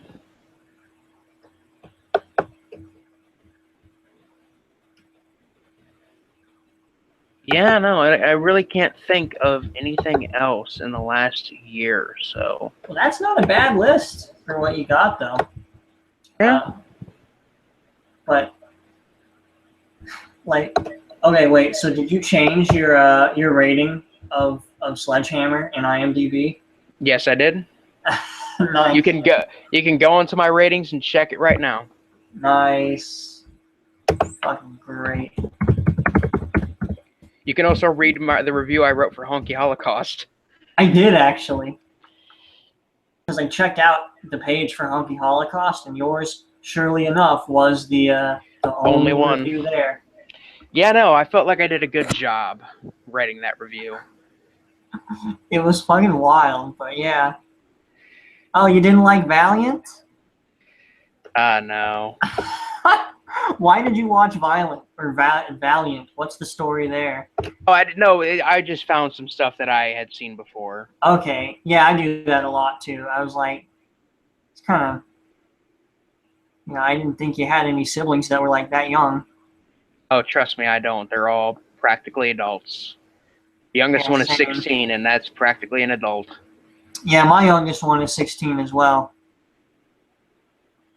But what is my Super Psycho Sweet 16? That sounds interesting. You gave it a poor rating, but the thing is, I remember watching it on TV when it came out. It's a TV movie made by MTV. It's supposed to be a slasher film, inspired by their Sweet 16 show. Except it's like, there's a serial killer on the loose. Oh, that's interesting. And I remember it being pretty bad, but from what I've heard, the version they showed on TV versus the version on DVD, they're both very different. And apparently the version on DVD is a lot more violent, so I might have to see the version on DVD.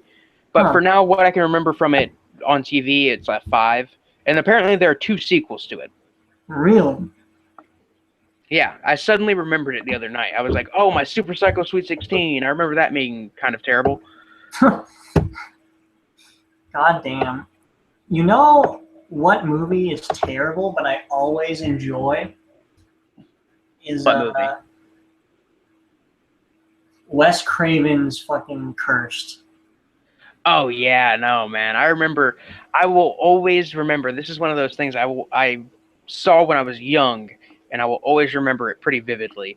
Like right after that came out on DVD, I was at my cousin's house, well, my aunt's house, and they were watching it, and they bought the unrated version. And there's that scene where they like kill like the werewolf in the nightclub or whatever, and then they uncover the body, and it's this chick, and she got her brains blown out the back of her head. I will always remember that exact scene. That experience. Like, I will always remember that exact one. Just like with the first kind of vampire attack in Blade 2, I will always remember that one as well. I still haven't seen the Blade movies.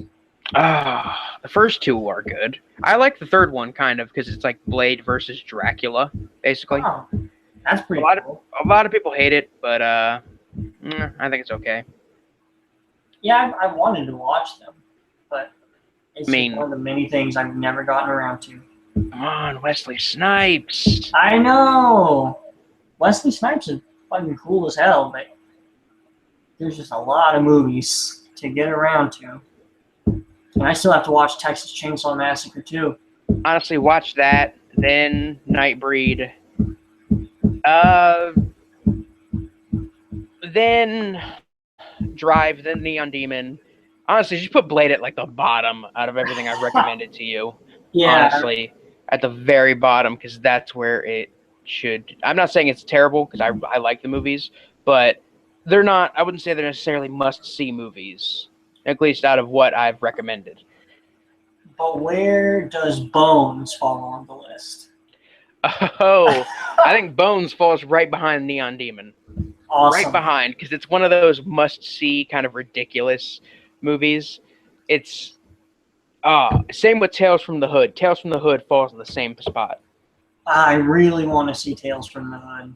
Because Tales from the Hood is so satisfying and so good. I remember right when I joined the horror film nerds group before they made me an admin Mm-hmm. on the group. Um, right when I joined, you know how they changed the banner Right. every once in a while. They changed it to basically the crypt keeper of the movie, who is this mortician, and he's just like he's such he has a cool look, and he's like, and they're in these guys who are obviously talking about drugs. They ask him, where's the shit, and he's like, I've got the shit.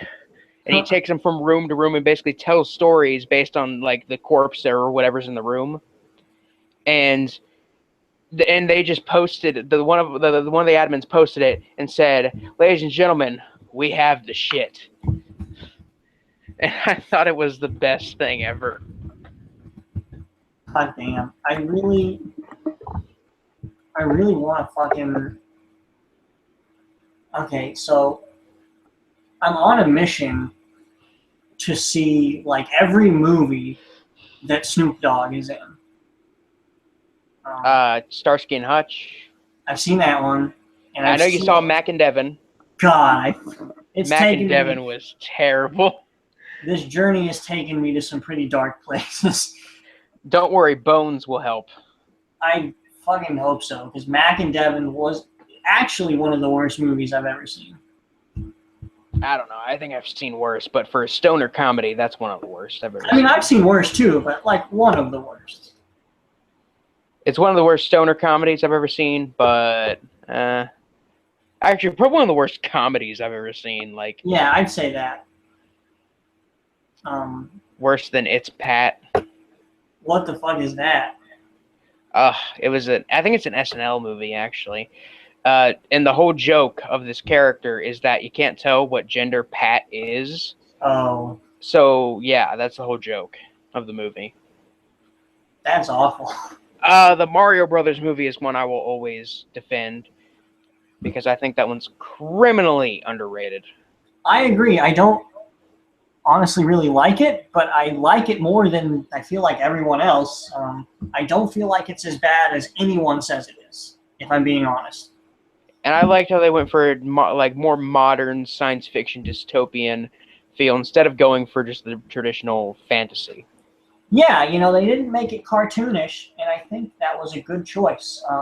I feel like I would not have liked it any better if it was cartoonish and fantasy.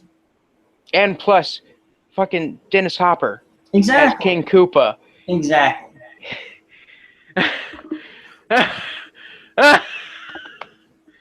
Oh, rest in peace. Dennis Hopper was fantastic. Yes. God rest his soul. He did a great job with his time here. And then he ran around with a chainsaw and chainsaw sword fight at Leatherface. God damn.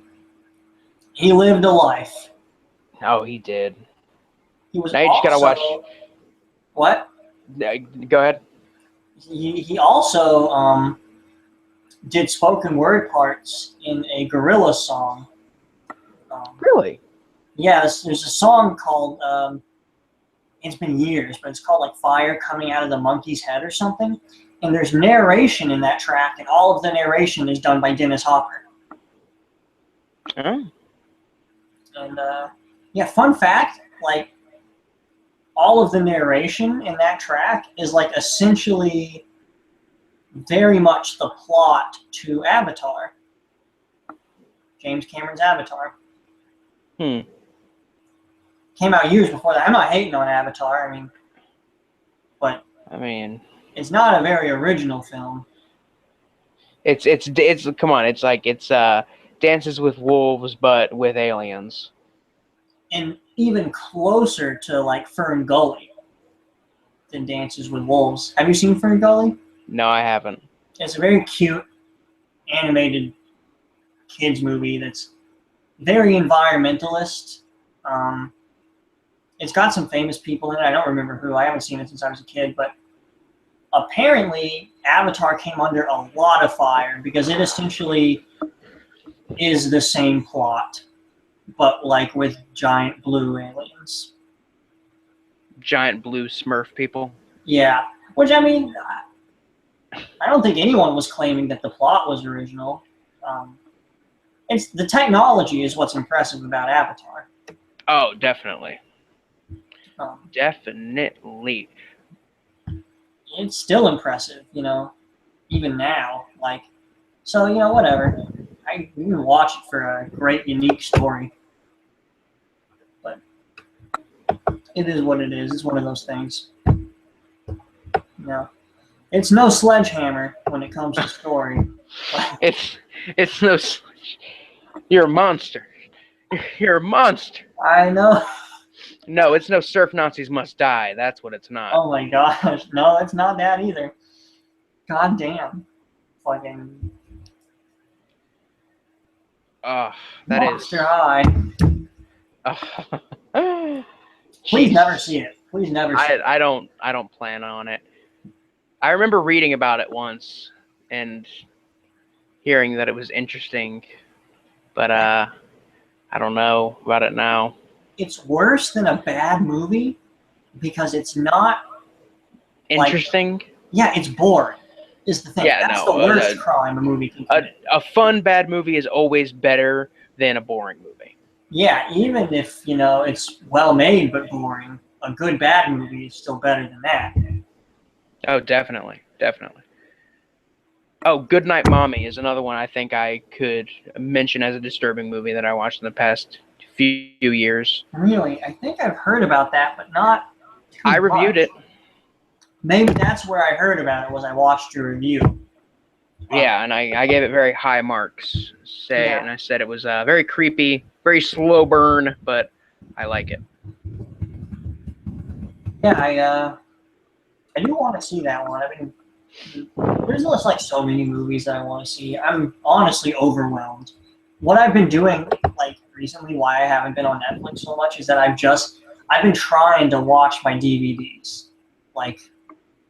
I mean, that's the reason you got them. So. Yeah, I buy DVDs faster than I can watch them. So, this year I was I'm going to watch more of my DVDs. I'm actually going to watch them right after I buy them. And so far I have been doing that. Don't worry, I haven't watched a lot of the movies I own, which is surprising. Yeah, there's still a lot I own that I haven't watched now. Trying to think. Oh.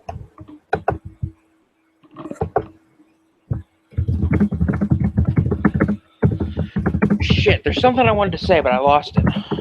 Don't you hate it when that happens? I fucking hate it.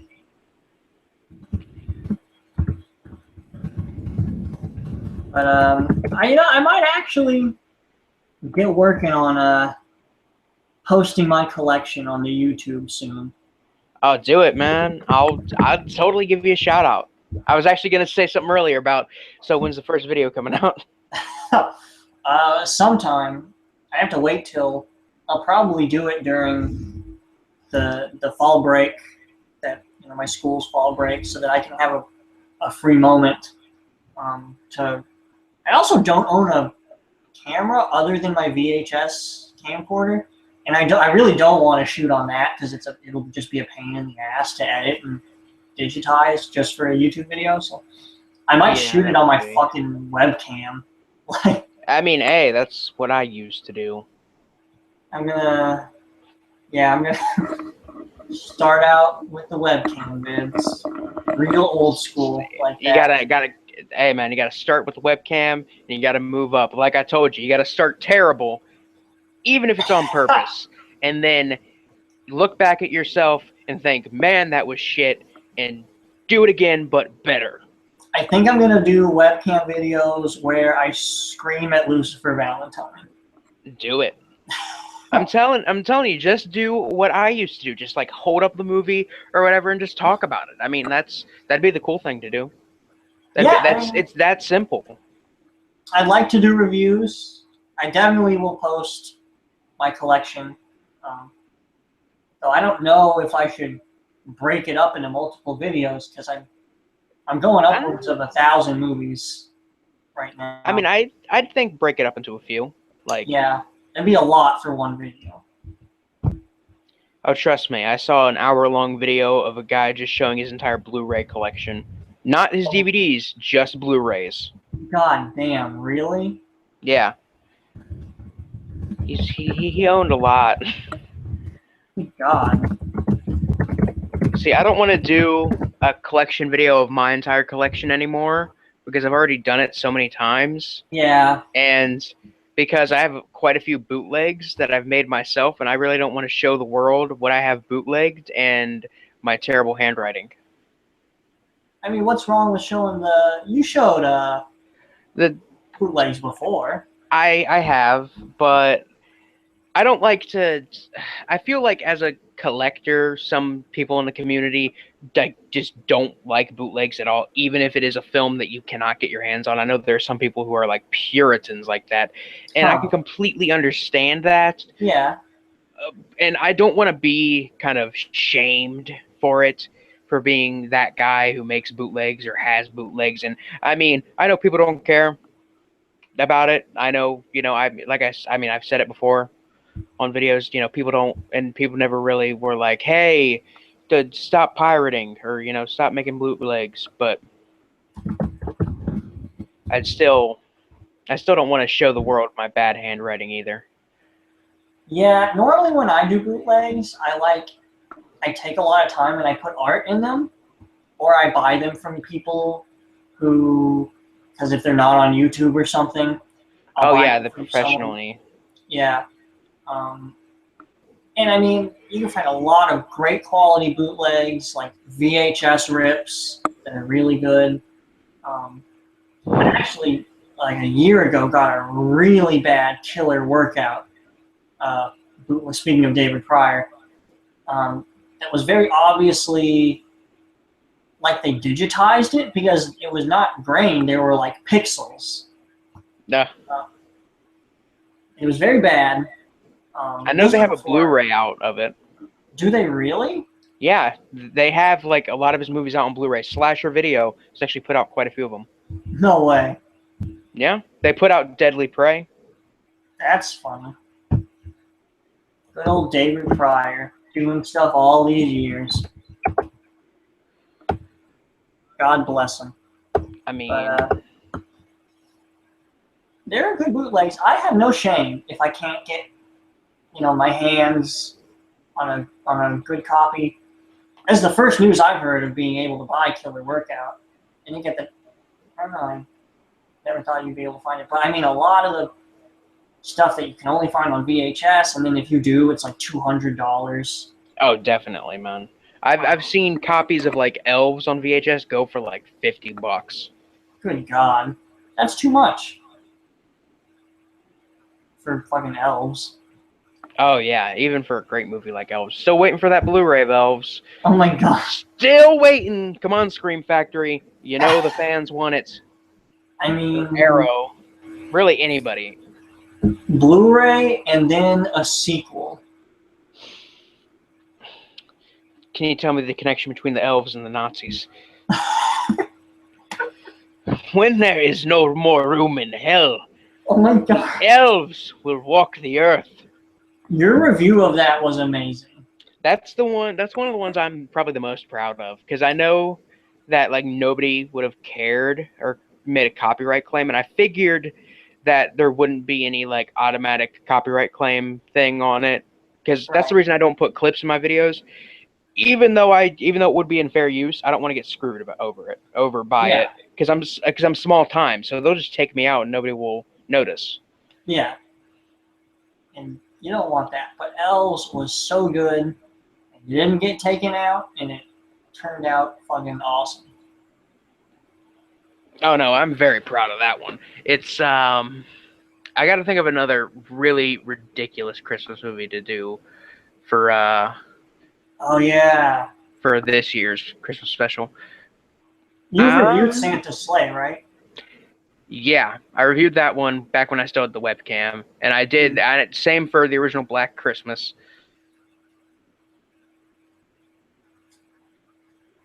I feel like there was a recent Christmas horror movie that came out called Good Tidings. I can could always see Krampus again. Good Tidings, 2016. You can try that one. I don't know anything about it. I've seen it posted around on Facebook. Oh yeah, no, here it is. Yeah. That'd be a new one too. Homeless war veteran.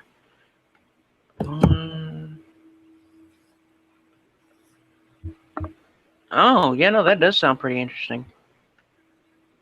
Let's see who's directing. Stuart Belford. Why does that sound familiar? I don't know.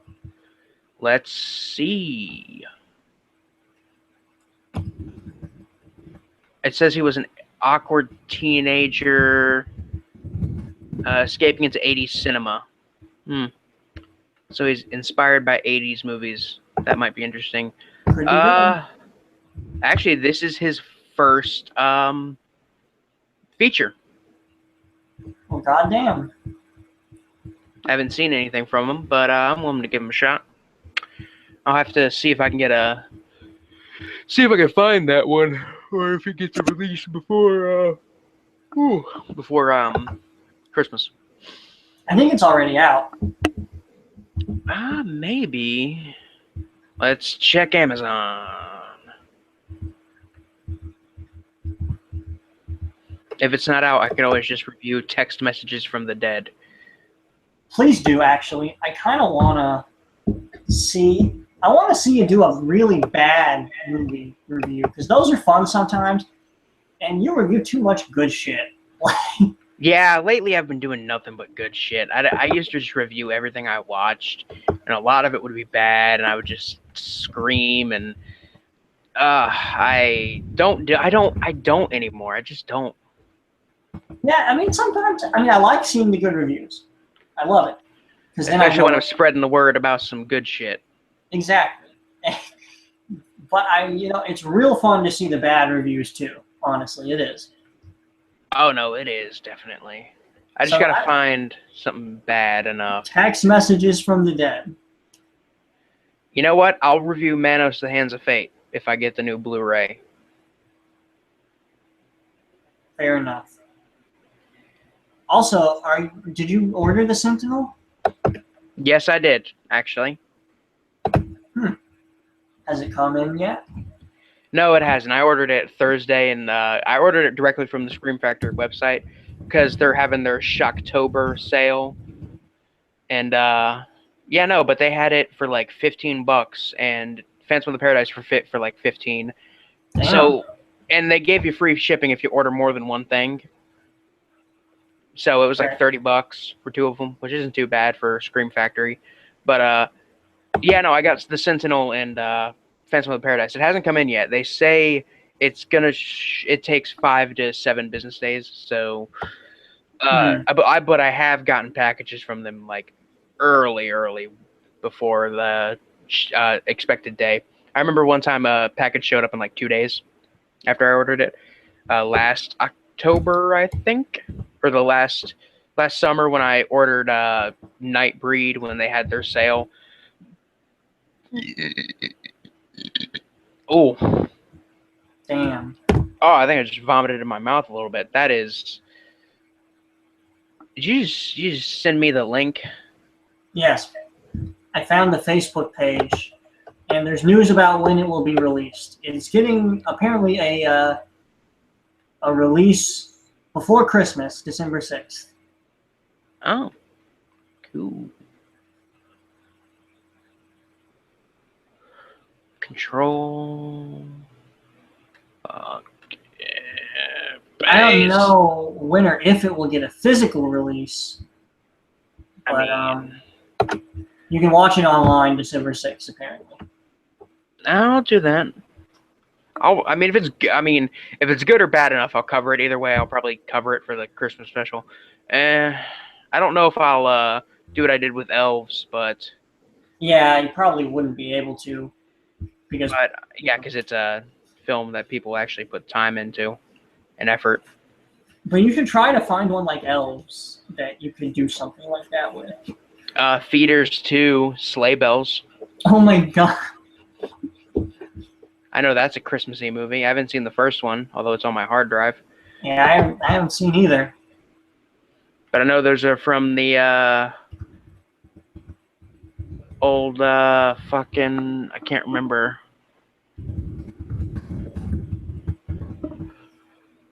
Oh.